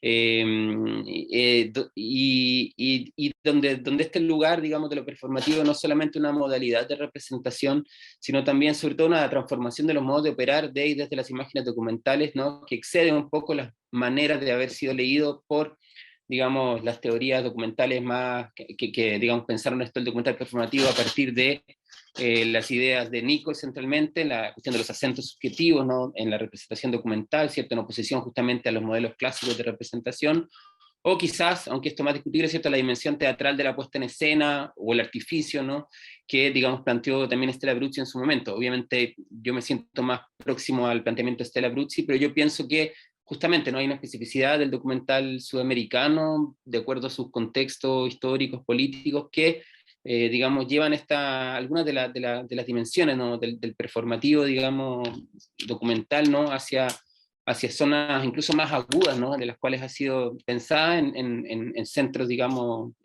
como son justamente Inglaterra, Estados Unidos, ¿no? Y eso me interesa harto como tema de investigación. Creo que a veces tenemos un performativo más salvaje, ¿no?, más incluso agresivo, ¿no? Y como haciendo un recorrido de algunas cosas que he estado trabajando en el último tiempo, vinculado a esto, pero muy centrado en el documental chileno sobre todo, ¿cierto? Y en una línea que se ha venido también trabajando sobre el documental chileno, que es los trabajos de Elizabeth Ramírez Soto, Irene de Petris, la misma Valeria Los Ríos, ¿no?, tratando de dialogar con ese trabajo, ¿no?, el Catalina Once, por supuesto. Bueno, la propuesta de los gestos performativos, ¿no?, en el documental chileno. Yo analicé algunos documentales, algunos casos como tempranos de la década del 2000, ¿no?, como son Ningún lugar en ninguna parte, de José Luis Torres Leiva. Me resulta interesante notar bien, ¿no?, que estos 3 casos, por ejemplo, suceden más o menos en los mismos años, ¿no?, pero Ningún lugar en ninguna parte, ¿cierto?, como una suerte de puesta en crisis, ¿no?, del acto justamente enunciativo, ¿no?, una suerte de crítica al documental a partir de la reivindicación de sus procesos materiales, ¿cierto?, y los apuntes, ¿cierto?, en torno a la cuestión de lo documental, la presencia del cuerpo, ¿cierto?, la acción y la materialidad, ¿cierto?, de esa es una preocupación también muy temprana en un documental como El Corredor, de Christian Layton, ¿no?, donde, digamos, evidentemente la narración, podríamos decir, pasa a segundo plano en pos, ¿cierto?, precisamente de la emergencia, podríamos decir, del cuerpo, ¿no? Y la dimensión de la performance, la dramaturgia, ¿cierto?, la puesta en escena, el artificio, el artilugio, ¿no?, que está presente también en este documental de El Astuto Mono Pinochet, de Bettina Perut y Ivanos Novikov, también del 2004, ¿no?, que también, digamos, establece todos estos 3 casos más tempranos, que son obviamente como indicios, ¿no?, de una búsqueda, son formas de la performatividad, ¿cierto?, que me parece que se anclaban en distintas zonas del performativo, ¿no?, ya sea desde la cuestión de la procesualidad, desde el cuerpo, ¿cierto?, o de la performance y la dramaturgia, lo teatral, podríamos decir. Me parece que ya sitúan ciertos diversos anclajes, ¿no?, del performativo, que justamente, ¿no?, van un poco más allá de la dimensión puramente subjetiva de la dimensión de la cuestión performativa, que es algo que fue como una inquietud mía, ¿no?, es decir, me interesaba ir un poco más allá de este giro, digamos, biográfico o autobiográfico, desde el cual se había leído el giro performativo, sino que más bien pensar más bien en un arco más amplio de relaciones, la cuestión del performativo. Entre medio vino el estallido social y también empecé a trabajar esto con los documentales del estallido, ¿no?, a partir de una agencia, ¿no?, de la imagen, a partir de un cuestionamiento también de las propias imágenes sobre su rol y lugar, digamos, político, ¿no?, en ese sentido, pero también cómo en esas políticas de estas imágenes no se fueron, digamos, se buscó, ¿no?, digamos, tomar distancia de determinados regímenes visuales, ¿no?, y tomar digamos, como punto de partida justamente esta viralización, esta también materialidad propia del recurso, ¿no?, esa propia, vamos a poner el nombre, medialidad, ¿cierto?, Y me parece que había también una performatividad como promesa, ¿no? Una performatividad más bien más abierta, ¿no? Que es como la que comenta Ticio Escobar en su Aura Latente, ¿no? Y habían ahí algunos trabajos también del colectivo Pedro Chasquiel o el colectivo Ojo Chile, varios trabajos de colectivos que me parece que podrían pensarse por ahí. Bueno, todo esto es para solamente mencionar un poco el trayecto, pero también ir abriendo un poco la noción de performativo de una modalidad de representación, ¿cierto?, a, digamos, otras entradas posibles, yo creo que son muy ricas para abordar un poco la cuestión del documental. Aquí hay algunas ilustraciones, ¿cierto? Algunos, más bien unos fotogramas, vamos a ver si al final logramos ver algunos ejemplos más concretos. Ningún lugar en ninguna parte, ¿cierto? El astuto mono Pinochet contra la moneda de los cerdos, un documental que trabaja, ¿cierto?, sobre la representación, ¿cierto?, del golpe de niños, ¿cierto?, en varios sketches que están sucediendo al mismo tiempo, los directores, ¿cierto?, enfáticamente, ¿cierto?, interviniendo en la puesta en escena, en decir, todo, digamos, un artificio teatral, etcétera, el corredor, ¿no?, la fijación con el cuerpo, ¿no?, esa detención, ¿no?, específica, ¿cierto?, en el exceso, ¿no?, del propio cuerpo, en la piel, ¿no?, en la carne, ¿no? Y en el caso de colectivo Pedro Chasquiel, ¿cierto?, remontaje de archivos, ¿cierto?, desde un lugar también sumamente interesante, de una imagen activista, digamos, muy, muy reflexiva también, ¿no? Algunos puntos también como para ampliar un poco algunas nociones, ¿no? Algunos disparadores quizás que a mí me van complementando. Ahora también anotaba el nombre de Petó, ¿no?, como que no la conocía, y me parece interesante ya como también otra entrada que podría ser perfectamente, digamos que podría entrar por ahí. El libro de Andrea Soto Calderón, que creo que también está acá, ¿no?, en estos coloquios, ¿cierto?, que es la performativa de las imágenes, ¿no?, que ha sido también un disparador para este trabajo. Y ella, en esta cita, ¿cierto?, podríamos decir que lo estructural de lo performativo no es tanto su capacidad afirmativa, que subsumiría su gobernanza a la lógica proposicional, sino su capacidad autogenerativa que se daría de operaciones diversas, ¿no? Entonces lo que haría específico, digamos, esta condición performativa de las imágenes es menos la lógica de la representación que la conformación de una realidad específica, ¿no? Esto se vincula, ¿cierto?, a otro planteamiento, en realidad, que hace Deleuze, pero en realidad es Savagnac, comentando a Deleuze, ¿cierto?, a propósito, por supuesto, de su acercamiento en torno al arte y al cine, ¿no? Es este planteo, ¿no?, que lo real de la imagen es la propia imagen, ¿no? Y que eso como disparador para pensar el documental también lo encuentro bastante inquietante, ¿no?, y movilizador. Patrick Baudet, ¿no?, que es en la invención de lo visible, se llama este libro, ¿no? Las imágenes, dice, no están necesariamente bajo condiciones de la representación, que pueden ser y son a menudo otra cosa además de configuraciones características reconocibles y normativas, bajo el imperativo de la forma, que pueden ser prefiguraciones o visiones de otros mundos, o incluso aproximaciones del informe e indicios dinámicos de la apertura de fuerzas que trabajan en el mundo vivo, en el mundo de lo vivo y los medios materiales, ¿no? Eso también me parecía un motor. Y por último, ¿cierto?, la pregunta de Vollmer, ¿no?, en torno a medios y materialidades, ¿no?, justamente, ¿no? Y la idea también digamos, de que en el fondo los medios, esa es una reflexión más general sobre los medios, ¿cierto?, se han vuelto performativos, ¿cierto? El medio material se ha vuelto algo así como algo que afecta y construye, no propiamente su entorno, ¿no? No es que represente o refleje nuevamente, sino que también todos estos planteamientos me parece que van configurando también un universo como también rico para pensar precisamente el documental contemporáneo, ¿no?, sudamericano. Y acá como una hipótesis, ¿no? Si bien es imposible detectar una tendencia estilo lenguaje unitario del cine documental, ¿no?, sí es posible detectar determinados giros pertenecientes a un contexto histórico conceptual que afecta a la producción contemporánea, ¿no? Algunos ejemplos de ellos son el giro afectivo, ¿cierto?, el giro material, ¿cierto?, el giro de archivo, ¿no?, tres giros que nosotros proponemos, digamos, enmarcar en el de una determinada condición performativa, ¿no?, del cine documental, a partir de los planteamientos de Butler y Bruzzi y Soto Calderón, ¿no? Interrogamos así la noción de imagen documental en un terreno ampliado de debate donde las dimensiones epistémicas, estéticas y políticas presentan la transformación del cine documental desde lógicas representacionales a políticas sensibles, donde la imagen se comprende no solo como reflejo y mímesis, sino como modo de hacer, como un medio material que afecta y construye su entorno. Un poco el resumen, digamos, de esta propuesta, ¿no?, de condición performativa, que por supuesto es súper discutible. Algunas entradas que ahí yo hacer como unas 3 entradas que propongo así para pensar esto. La idea de un archivo inestable, un archivo performativo inestable, ¿no? En el cual el archivo fílmico se volvió no solamente un dispositivo de representación utilizado para contextualizar u obtener una información datable, sino más bien una forma de mantener un diálogo con un ausente, por ejemplo, uno fallecido, un otro imposibilitado de recordar, ¿cierto? ¿No? Un ausente, una forma de confrontar a partir de los registros audiovisuales aquello que no fue dicho o comunicado a partir de un ejercicio productor de mirado. Se busca hacer hablar el archivo a partir de su silencio, de lo que no es explícito, sino el individuo reprimido, una confrontación a partir de los espectros, los ausentes, desde un montaje que es utilizado para reencuadrar, reponer, relacionar, escudriñar, volver a ver, para buscar comprender, ¿no?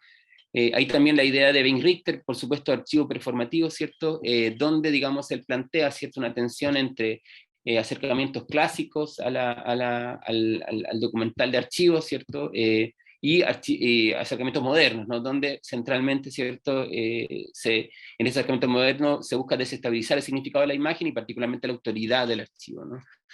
Y ahí varios ejemplos que están de los años recientes, que me parece que están en esta tónica, ¿no? El silencio del cuerpo que cae, ¿no?, de Agustina Comedi, Esquirlas, ¿no?, de Natalia Garayalde, ¿no? Cinema Novo, de Eric Roche, este archivo afectivo, ¿cierto?, celebratorio del Cinema Novo, ¿cierto?, Visión Nocturna, de Carolina Moscoso, que trabaja, ¿cierto?, con los archivos de una cámara en video, que registra un poco una vida cotidiana, ¿no? Una vida cotidiana de ella en el marco de un proceso muy duro, afectivo, ¿cierto? Es sumamente interesante por cómo está trabajado el archivo ahí, ¿no? Porque la imagen no dice nada respecto al hecho, ¿no? Sino que más bien no hay nada que se ilustre al respecto, pero justamente este hecho que sucede en la película va generando una dimensión más problemática del archivo y afectiva también, ¿no? El eco de las canciones, ¿no? Una película que trabaja el tema de un poco de la memoria, el exilio, ¿cierto? Pero a partir justamente de archivos que se confunden, ¿cierto?, entre el imaginario infantil de la directora, películas de animación, archivos caseros, ¿cierto?, en fin, y otros que van construyendo una narrativa, pero nunca lineal, por supuesto, y centrada centralmente en la proliferación y en las relaciones, ¿no?, de las imágenes entre ellas, ¿no? Entre otras. Me parece que todas estas películas están en una cierta tonalidad respecto a este archivo más bien inestable, ¿no? Insisto, más que datado, vertical, ¿cierto?, y de autoridad, ¿no?, en el fondo, ¿no?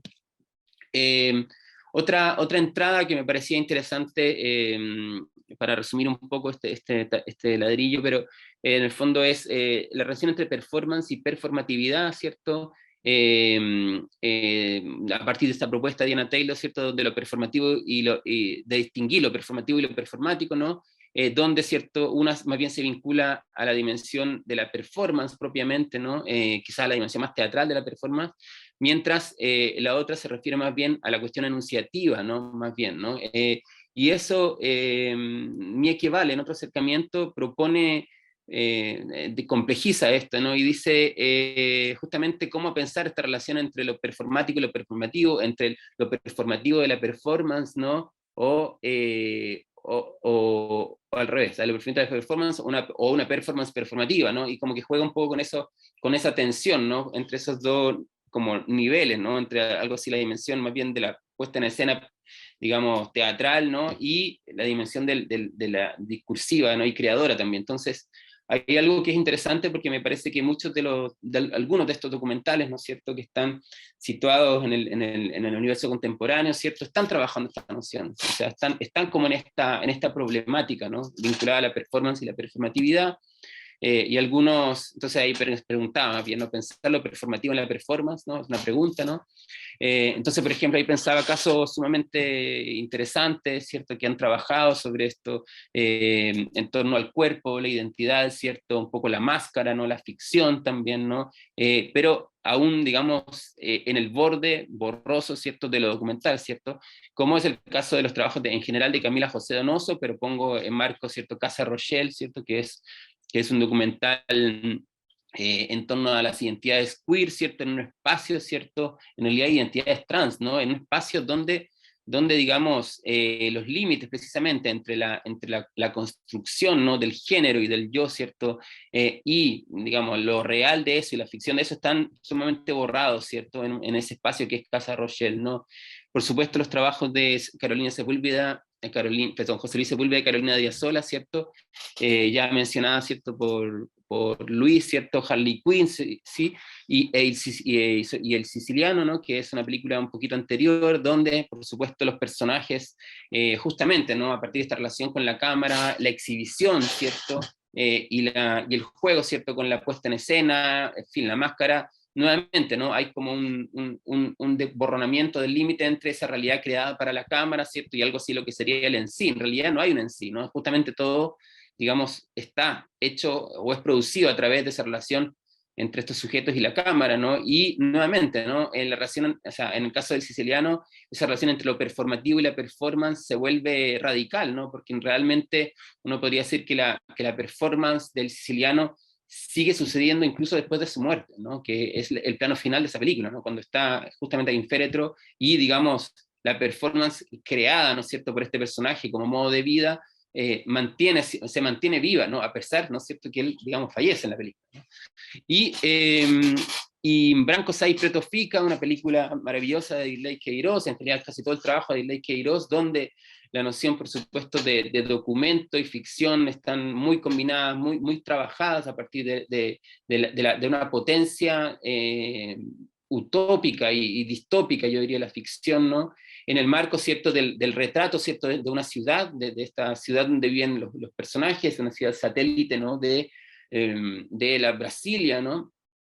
Donde él abordaba constantemente este espacio, un espacio, insisto, residual, marginal, ¿no? En torno a esta otra gran ciudad que sería Brasilia, y él nuevamente, ¿no? Como que en el fondo, siguiendo quizás este consejo godardiano, ¿no? En el fondo, para que haya en el fondo realidad o algo excesivo, ¿no es cierto?, en el sentido de la puesta en escena, necesita poner ficción, ¿no? O sea, hay algo ahí que con respecto a lo que se revela a través de la ficción, ¿no? Entonces se necesita de la ficción, ¿no?, para finalmente, ¿cierto?, hacer este documental de una manera, digamos, más real, ¿no? Podemos decir, ¿no? Entonces está lo real, ¿no? ¿Qué es lo real?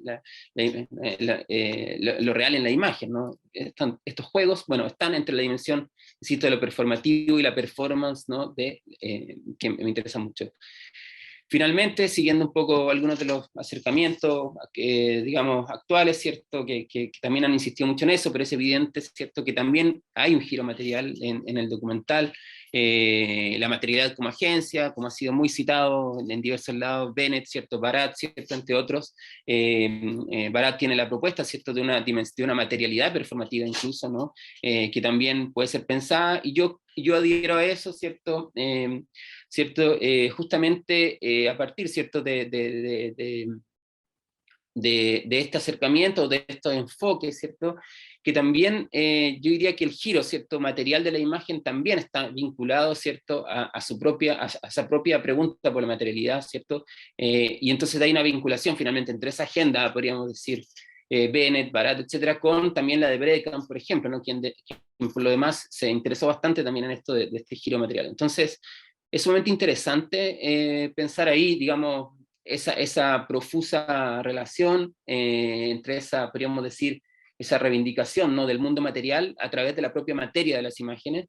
Yo pensaba ahí, por ejemplo, en el documental, en una película experimental más bien, que no la escribí acá, pero la de Altiplano de Malene Slam, de la cual también ya escribí algo, y que también ahí hay una relación entre ambas dos cosas, ¿no?, entre la proliferación, ¿cierto?, la producción propia de la imagen, la cuestión química, ¿no?, y justamente la preocupación media geológica, ¿no?, que tiene Malene Slam en su película. Y yo diría que esto está presente también de una u otra forma en todas estas películas que están comentadas acá, por ejemplo, Surire, Perutos Novikov, ¿cierto?, del 2016, Aida de la Piedra, de Navas, ¿cierto?, que también sin duda está en este enfoque, y 3 semanas después de José Luis Torres Leiva, ¿cierto?, que trabaja, ¿cierto?, con el paisaje, ¿cierto?, post-terremoto, ¿no?, del 2011, entre algunos de los enfoques, ¿no?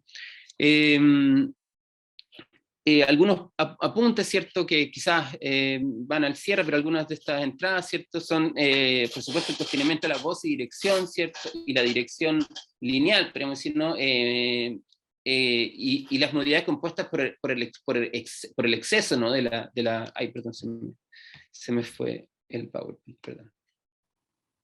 No hay que ver, se me fue todo.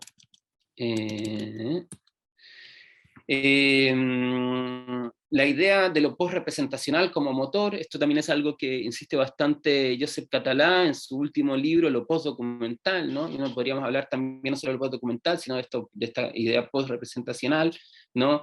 De la desnaturalización de la condición objetivante, ¿cierto? Que evidentemente pertenece o está como intrínsecamente vinculado, ¿cierto? A estos planteamientos y a parte importante, ¿no? de esta condición, comillas, performativa, ¿cierto?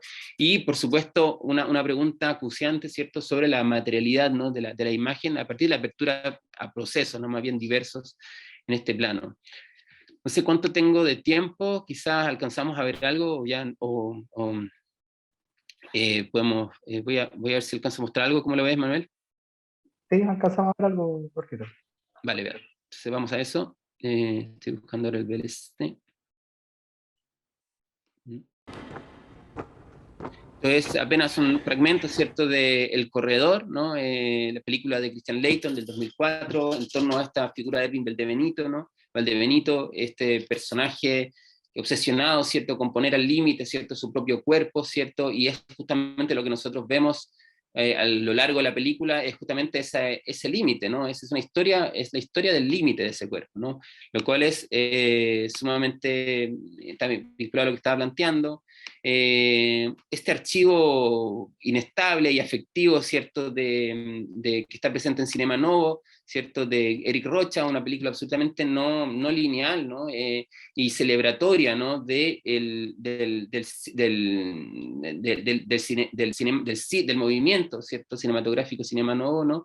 Pero digamos, donde digamos, está montada a partir de algunos tópicos, algunas referencias, pero no hay una linealidad, sino que más bien es una suerte en muchos puntos, una celebración, ¿cierto?, afectiva, intensiva, ¿no?, de algunos elementos de la imagen y de la puesta en escena, ¿cierto?, de Cinema Novo, ¿no? Es una película que nos sumerge, ¿no?, en este universo de una manera como sumamente intensa e inmersiva, ¿no? Entre otras, este es un caso, yo diría, este archivo, digamos, inestable, podríamos llamar, ¿cierto? El eco de las canciones, que también la mencioné, ¿cierto? Es una película que está compuesta, ¿no?, a partir de archivos sumamente diversos, de animaciones, ¿cierto?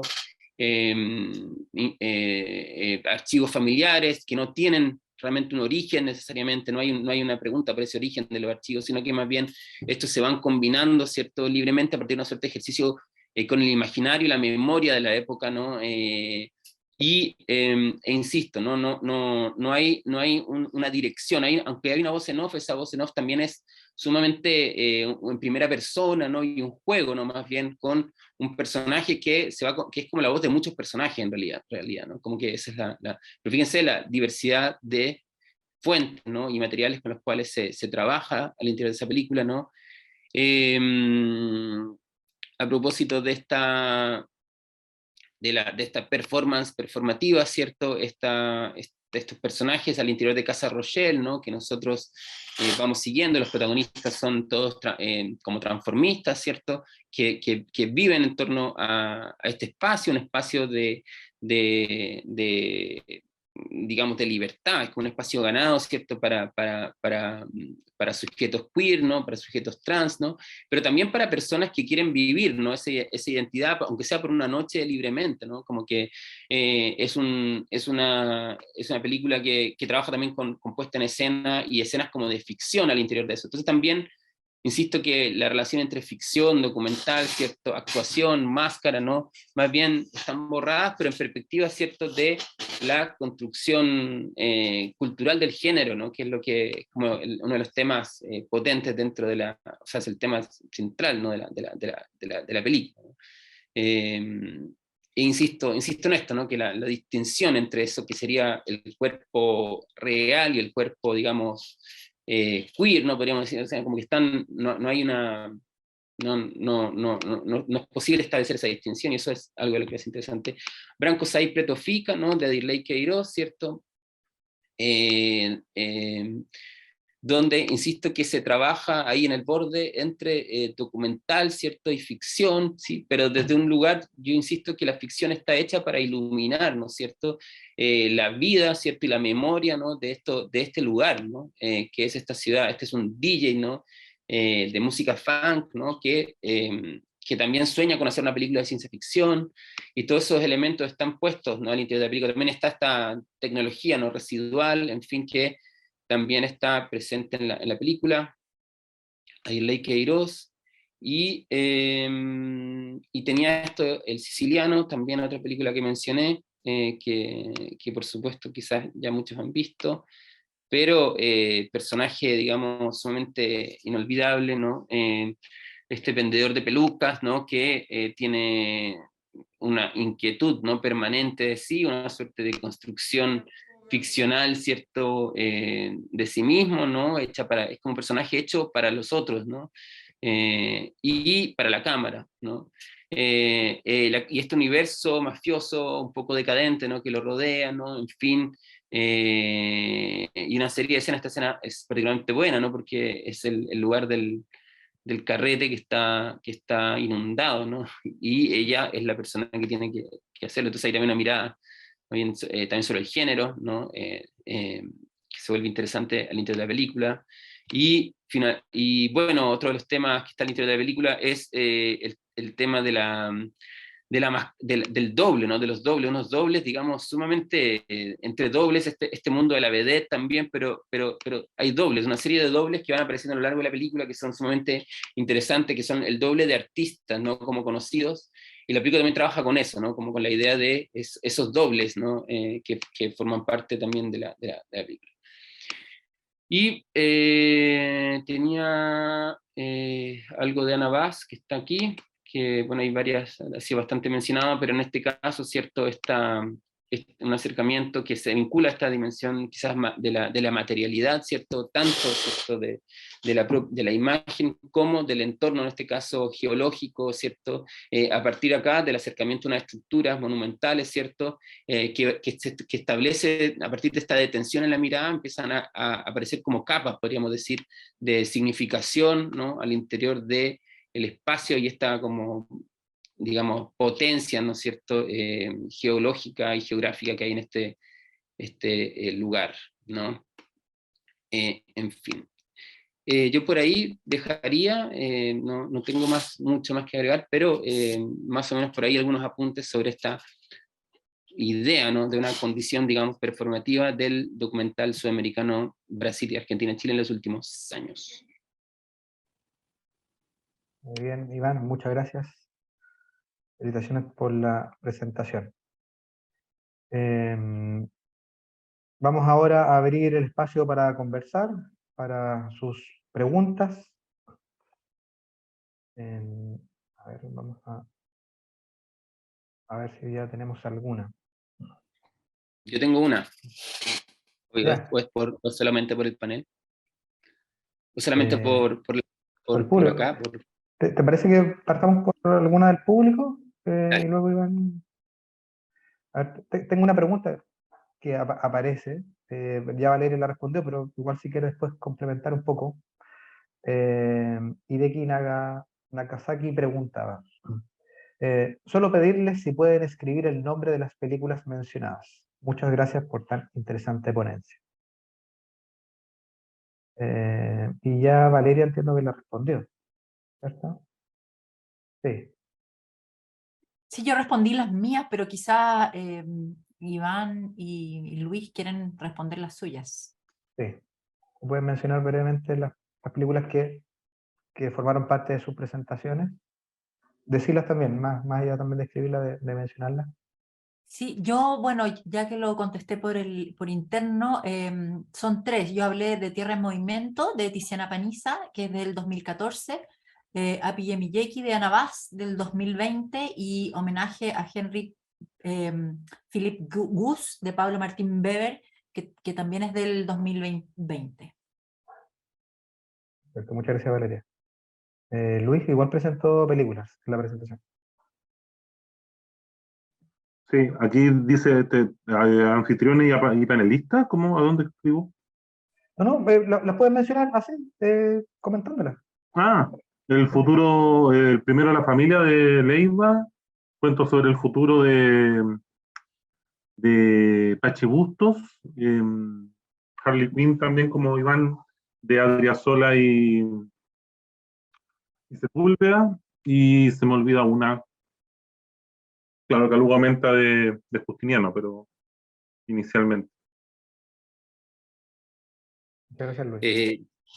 Yo, más que, o sea, fui pasando por varias, más que me detuve en alguna, pero en el fondo mencioné Ningún lugar en ninguna parte, de José Luis Torres Leiva, El corredor de Christian Leighton, El astuto mono Pinochet, de Bettina Peruta y Iván Novikov, algunos trabajos de los colectivos Pedro Chaskel y colectivo Ojo Chile, que eran parte Imágenes del Estallido, y algunas otras películas que mencioné en la sección archivo: El silencio es un cuerpo que cae, de Agustina Comedi, Esquirlas, ¿no?, de Natalia Garayalde, Cinema Novo, de Eric Rocha, Visión Nocturna, de Carolina Moscoso, El eco de las canciones, de Antonia Rossi. En la sección performatividad, Casa Rochelle, de Camila José Donoso, Il Siciliano, de Carolina, de Adriasol y José Sepúlveda, Harley Quinn, de Carolina Adriasol y José Luis Sepúlveda, Branco Sai, Preto Fica, de Adirley Queiroz, y en el eje de materialidad, ¿cierto?, Surire, de Bettina Peruta y Iván Novikov, Aidade de la Pedra, de Ana Vaz, 3 semanas después, de José Luis Torres Leiva, y mencioné también la película Altiplano, de Malena Slav.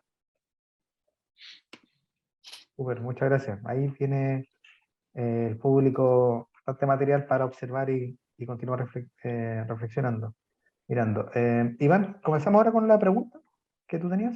No, tenía una pregunta muy específica para Valeria, a propósito de un comentario. O sea, a mí me pareció, me gustó mucho la presentación y el eje, y también me llevó a bibliografía nueva que no conocía, así que agradecido por eso y por las referencias y los análisis, también películas que me interesan en realidad, muchas de las que mencionaste. Pero a partir del comentario sobre lo de Yussi Párica y el tema de la materialidad, ¿no? O sea, como de la materialidad y lo digital. Y tú decías, bueno, particularmente en Sudamérica uno podría decir que la tecnología nunca, digamos, o lo digital, ¿no?, nunca ha sido inmaterial, ¿no? Pero yo no merece la pregunta así más a fondo, ¿no? Porque ahí está ese enfoque, digamos, sobre, digamos, materialidad, medios, tecnología, cultura digital, y cuándo no fue material digital, incluso aunque sea, digamos, no sé, en Inglaterra, Estados Unidos o en el primer mundo, ¿no? Como cuándo no hubo materialidad en lo digital. Una pregunta, digamos, ¿no? Como que me hice a partir de tu comentario, que me pareció como lo único que quizás me hizo, o sea, porque estaba muy bien pensado, eso fue como lo único que dije, no sé. Bueno, gracias por la pregunta. Bueno, la verdad es que en la propuesta la idea es justamente ver el tema de la materialidad cuestionando eso. Por eso siempre yo hablé de la supuesta inmaterialidad digital, porque eso es algo que obviamente hoy en día nadie daría por... O sea, todavía hay personas que lo afirman, así que, pero ya está bastante como cuestionado esa noción de que lo digital es una inmaterialidad.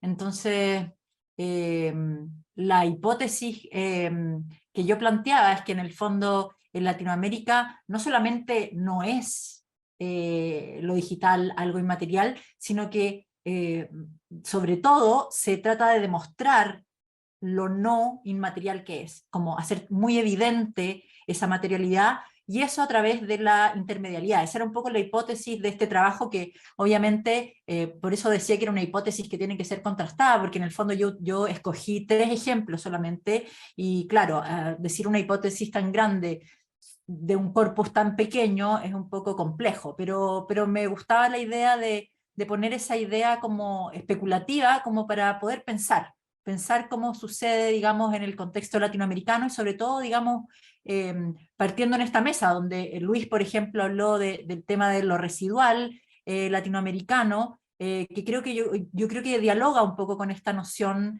de esta materialidad, de esta intermedialidad que se evidencia. Un poco por ahí iba la idea. Obviamente que con el propósito de estimular también la conversación.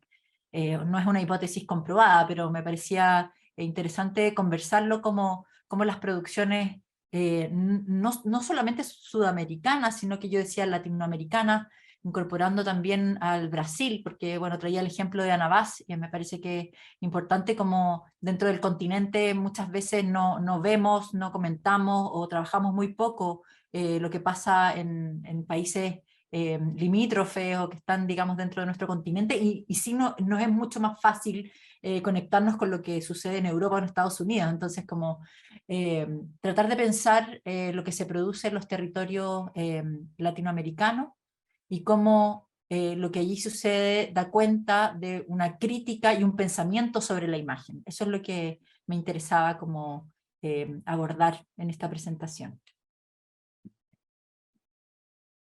Muchas gracias, Valeria, por la respuesta. Llegó otra consulta, una pregunta de Cristian Saldía. Disculpa, antes, Sí, como en los debates, como fui interpelado. No, solamente sí, pues pensar Brasil también es interesante. Si bien ahora, claro, yo trabajé el tema de la esperanza, pero también trabajo lo residual, como más material. Claro, el trabajo de luz, ¿cómo la pronuncio? Yo nunca hablo con ella. Si le dicen como los argentinos Horne o Horn. ¿Cómo la pronuncian? No, ya, está bien. Bueno, ahí hay un diálogo también, a mí me gusta mucho también ese trabajo. Y claro, como dices tú, para pensar ahí, claro, Sudamérica, Brasil, bueno, Argentina también han trabajado harto lo residual. Así que sí, por ende lo de la esperanza es como un ala de todo ese trabajo residual. Era eso un comentario. muchas gracias, Luis. Vuelvo con la consulta que estaba planteando Cristian. Dice, Iván, ¿puedes profundizar en la idea del archivo fílmico inestable en relación a alguna de las películas que mencionaste? Entiendo que es en esa inestabilidad donde emerge lo performativo del archivo, pero ¿cómo aparece en términos materiales? Y en ese sentido, ¿dicha inestabilidad sería una operación, un trabajo de las imágenes de desestabilización, o una condición propia del material de archivo que comportaría la posibilidad de su performatividad, o ambas?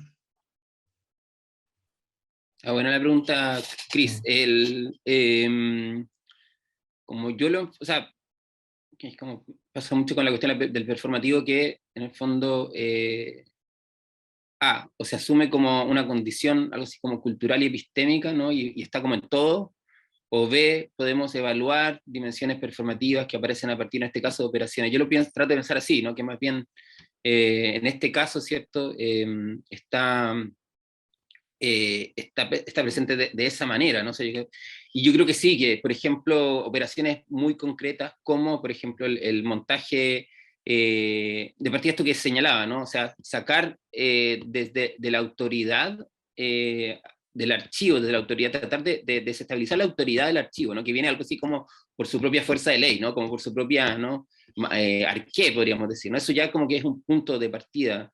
Tratar de sacarlo, ¿cierto?, del uso, digamos, tratar de sacarlo del uso de comprobatorio también, o ilustrativo, ¿cierto? Son algunos puntos como retóricos iniciales, y ahí, en el fondo, las operaciones que van emergiendo para desestabilizar esa ilusión, ¿no?, digamos, de ilustración y correspondencia, ¿no?, más bien, ¿no? Y ahí, digamos, el montaje obviamente no lineal, la relación, digamos, algo así, este planteo, bueno, tú lo conoces, Didi Uberman, ¿no?, los intervalos, ¿cierto? La relación, ¿cierto? Quizás el choque también de los materiales. Me parece que hay algo más, por ejemplo, en las películas de Agustina Comedi, pero también en otras, incluso la Carolina Moscoso, ¿cierto? Que es la aparición, nuevamente, ¿no?, de esta materialidad, ¿cierto?, tecnológica, ¿no? En el caso de Comedi, las rayas, ¿cierto?, el reencuadre, ¿cierto?, y esta como dificultad, ¿no?, para poder ver, y en el fondo, o sea, en el fondo es un cuestionamiento a esta posible transparencia finalmente del archivo, ¿no? Yo creo que va por ahí un poco el trabajo de esa inestabilidad, ese trabajo como de bordes difusos, diría yo, ¿no?, que más bien se presentan en estas películas, contrastando, por supuesto, con otro tipo de trabajo en el archivo, ¿no?, que es mucho más ilustrativo, histórico, como el cine de Ken Burns, o estas películas de HBO, ¿cierto?, con material de archivo. En fin, yo creo que justamente estos trabajos están en en otra configuración, ¿cierto? Estética, ¿no? Con respecto al uso de ese archivo, ¿no? Entonces, ahí un poco el texto de Ben Richter, ¿no? Que plantea un poco eso. Hay varios textos, hay uno también que habla sobre el archivo afectivo, ¿no? También, que también han habido varios acercamientos que van por ahí, ¿no? Del tratamiento más bien de un archivo afectivo, más que, nuevamente, ¿no? Ilustrativo, discursivo, ¿no? Va por ahí, pero me parece que ahí podemos proponer, ¿cierto? Estos recursos como muy concretos, ¿cierto?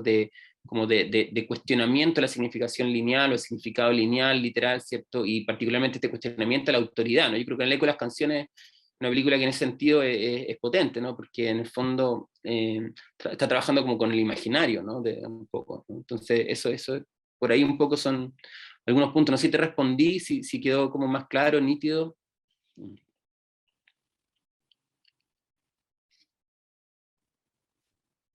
La emergencia de diferencias, ¿no? También, ¿no? O sea, yo creo que ahí, más que unificar, ¿cierto? Como la emergencia, ¿cierto? De las singularidades, ¿no? De las imágenes y de las diferencias, ¿cierto? Materiales, de sus condiciones de producción, eso también es interesante, ¿no? Como que son todos temas que están en estas películas.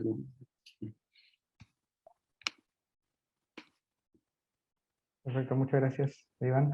No sé si hay alguna otra pregunta. Bueno, Cristian ahí responde que sí, fue muy claro y fue respondida la consulta.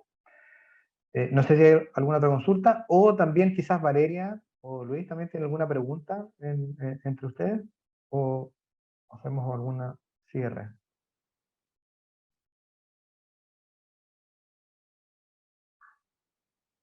¿No? Bueno, quizás yo Valeria. haría una pregunta así como abierta, ya que el panel y, digamos el coloquio pone en tensión un poco la noción de imagen digital.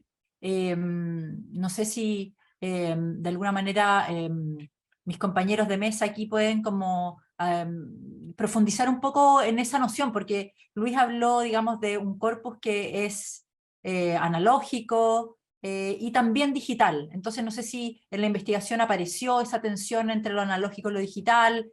Y claro, Iván también habló, digamos, de un corpus súper amplio. Entonces, si pudieran quizás desde sus propios trabajos, cómo están enfocando esa cuestión.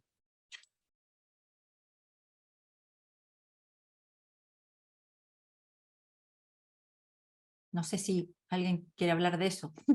Iván, dale, de ahí te sigo.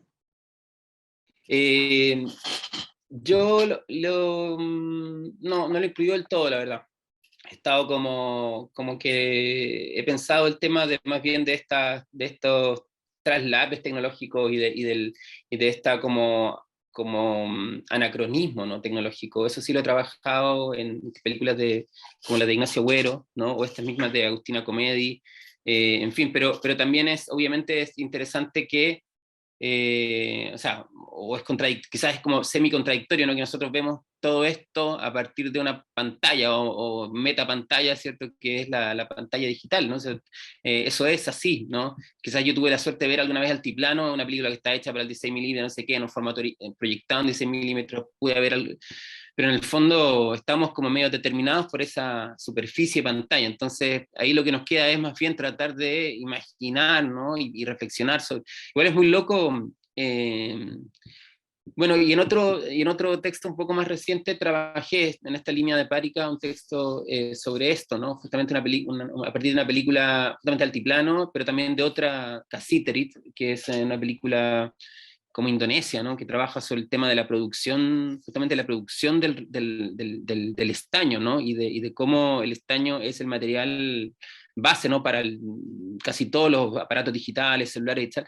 Y es una película que trabaja justamente ese problema, ¿no? Es el problema de cómo, digamos, esta materialidad de lo digital, es decir, justamente ese universo extractivo, esa dimensión material como concretamente política y geológica y geográficamente, ¿cierto? Explotada, ¿cierto? Yo creo que en mi percepción, como que todavía, en mi percepción, se hace la película de Weber, que es una película que quizás trabaja un poco más, pero en mi percepción, la idea como tecnológica, ¿no? Como desde la cual están trabajando los documentales, en general como que no ha entrado a una pregunta más de fondo, quizás, ¿no? Podríamos decir que no he entrado de lleno, no sé si comparten eso. O sea, creo que está presente, obviamente, la tecnología, la pregunta del presente técnico, en el caso de Garayal, hay un montón de películas que donde está presente, pero esta dimensión quizás más de las condiciones, ¿no? De producción de la imagen digital y entrar a esa pregunta, como que todavía está como evanescente en este universo, encuentro yo, como que no encuentro así como un punto ciego, no sé, es una pregunta que me hago nomás, ¿no? En lo personal, no, pero debiera. Claro, estaba pensando, claro, ahora porque, gracias por la pregunta, porque también rellena algo que es un vacío. Porque claro, el cuento sobre el futuro le había dado la vuelta al contar, a la oralidad, al cuento como tal, y el VHS, también ese registro que está, al que recurren los personajes al principio. Todo parte con ese taller de video que tienen los personajes en los 90. Pero claro, como dices tú, está el soporte y todo eso desde el digital. O sea, me refiero desde un presente digital, que me parece que ahí se problematizaría algo bien interesante, como lo que queda también y que me gusta bastante. El archivo, como ya lo decía también en parte de Iván, este archivo que queda, que es descartado, pero que vuelve, todo lo residual vuelve. Raymond Williams, así, todo el pasado vuelve también, siempre está presente.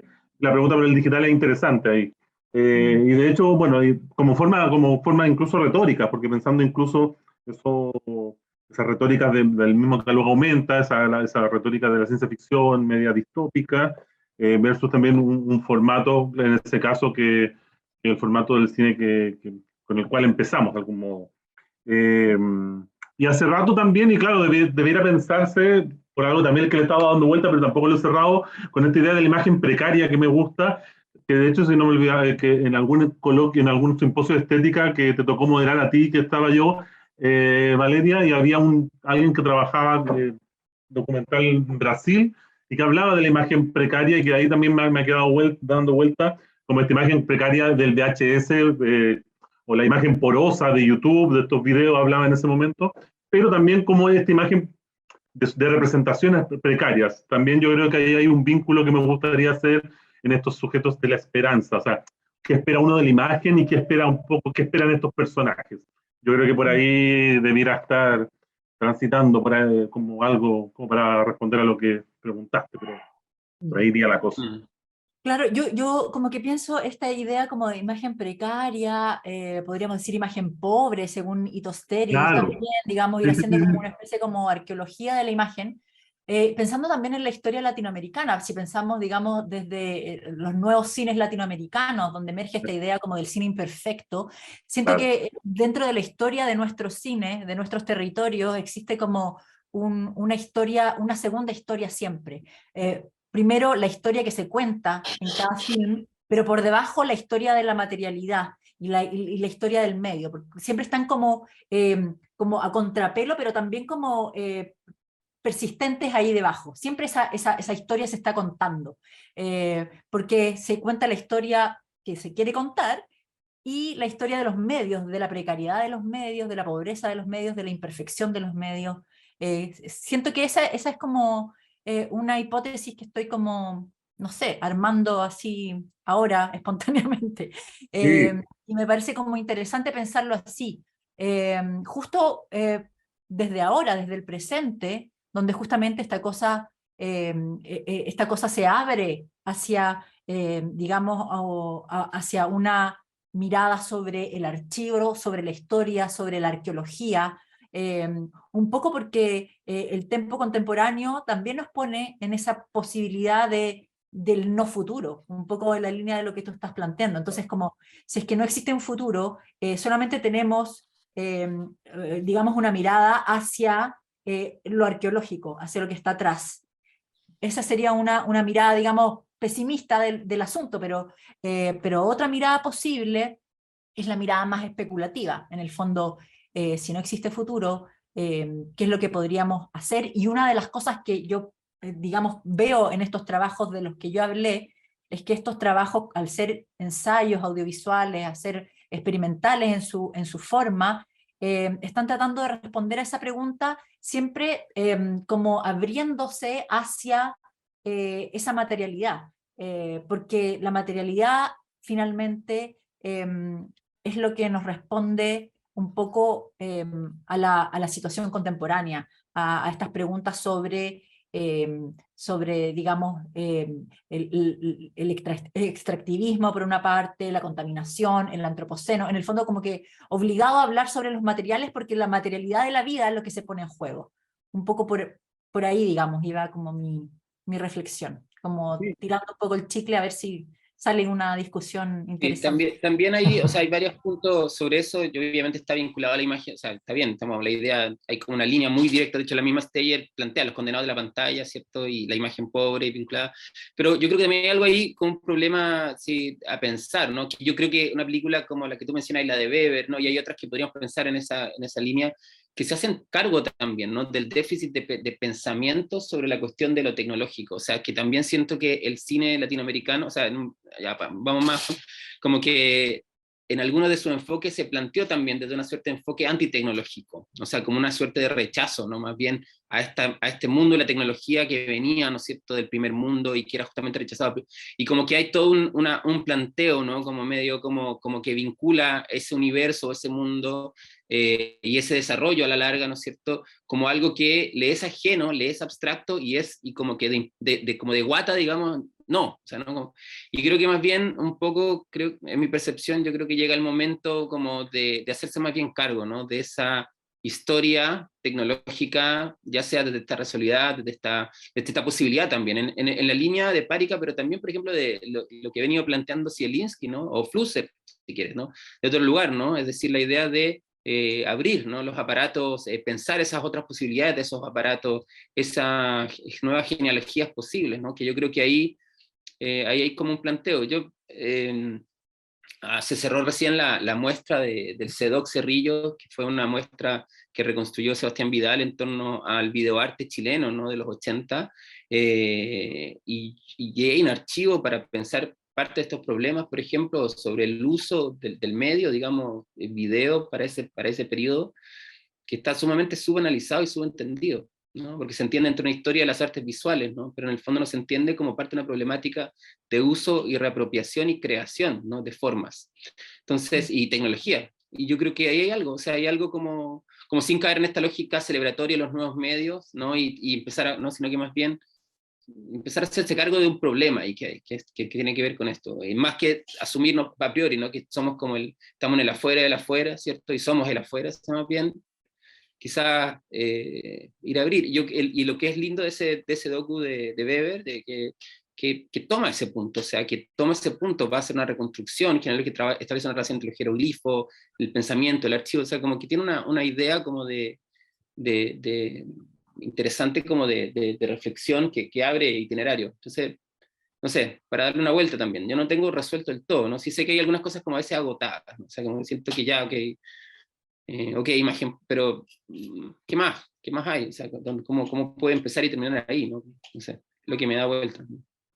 Sí, igual, o sea, una cosita pequeña, como que igual, yo no sé si veo la misma historia, digamos, como de rechazo a la tecnología, porque si uno piensa el cine en sí mismo es una tecnología, y en el fondo, como decir, estar en contra del cine sería como no filmar, digamos, sería como el fin de la historia del cine en Latinoamérica. Y yo creo que en el fondo, digamos, estos trabajos lo que hacen justamente es pensar sobre esta condición tecnológica o mediática, visibilizando justamente las precariedades y la materialidad de la imagen, que es parte, digamos, de lo que me parece interesante. Pero ahí Luis quería decir algo. No, intentando, ya que también tú propones hipótesis, pero que no estás segura, así que también como una lectura, porque tomando un poco lo que decías tú, no sé si lo entendí bien, el tema del archivo, o sea,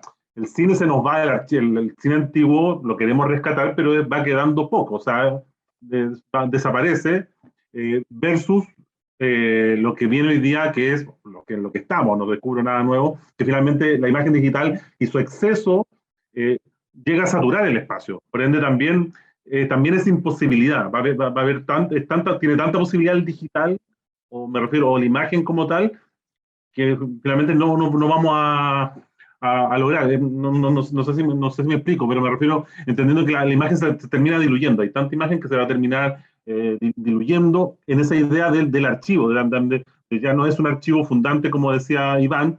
Pienso, Raúl Rodríguez Freire habla también en literatura, como en contra del archivo, habla del polvo, por ejemplo, claro, también algo de lo que va quedando. Entonces, digo, ¿qué pasa con esa imagen que, por ejemplo, la imagen precaria, porosa de YouTube, que por mil, pero no está, finalmente? Es tanto que no está. Me parece que ahí también hay como un problema que sería interesante. Y lo que hablabas tú delante del cine precario, o del cine imperfecto también, claro, hace poco me tocó comentar sobre imágenes, partiendo también de tu texto sobre las imágenes del estallido, Iván, como pensar también la imagen y el estallido y lo que explota también, o la revuelta y el polvo que queda, también como lo que va quedando ahí como imágenes. Está en este libro la imagen revuelta.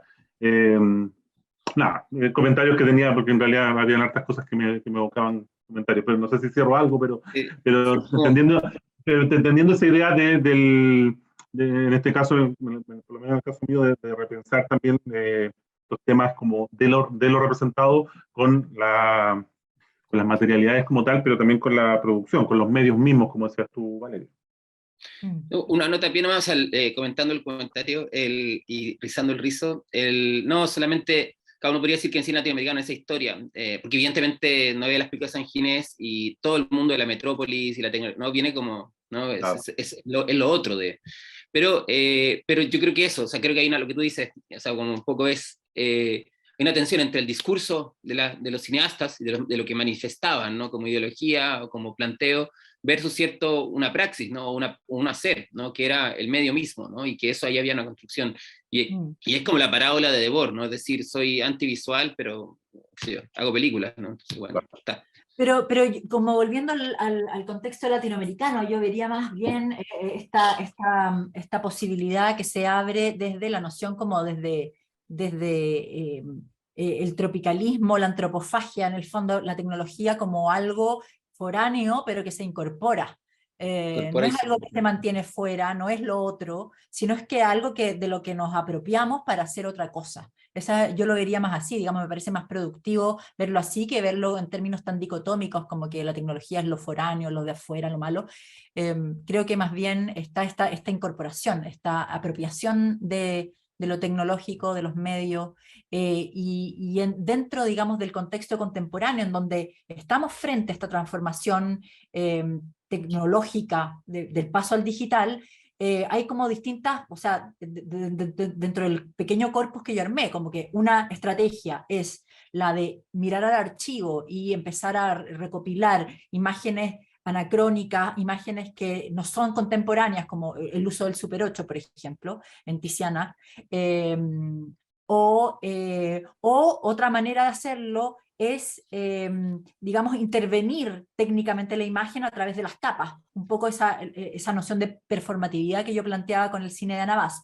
La tercera vía sería la de Weber, que sería justamente pensar esa imagen pobre, esa imagen digital, y meterse de lleno a trabajar con esas imágenes, en el fondo diciendo que también forma parte de ese anarchivo latinoamericano y no solamente es algo externo al cine. Y también pensando como los espacios de circulación de este tipo de imágenes, que ya no se limitan únicamente al espacio de la sala de cine, sino que ahora están en nuestras pantallas, en nuestros teléfonos, en los museos también. Es como otros espacios para el cine donde la experiencia del cine cambia, no es la misma a la que estamos acostumbrados históricamente, pero donde se actualiza y donde tiene la posibilidad de seguir existiendo después del cine, en el fondo, como eso, me parecía como interesante. Interesante discusión. Transita por varias configuraciones la imagen y nos da para conversar bastantes horas más. Les agradezco, obviamente, las ponencias y aceptar también el compartir con nuestro público. Con este diálogo, con esta conversación, damos por finalizado este primer panel del seminario y lo esperamos mañana bien para la segunda parte de este seminario también con otro panel muy interesante, donde también nos encontraremos con 3 ponencias más. Muchísimas gracias, Luis, Valeria e Iván por sus presentaciones y gracias a todos y a todas también por Gracias por la participar. invitación. Nos vemos mañana. Chao. Que estén muy bien. Muchas gracias. Chao.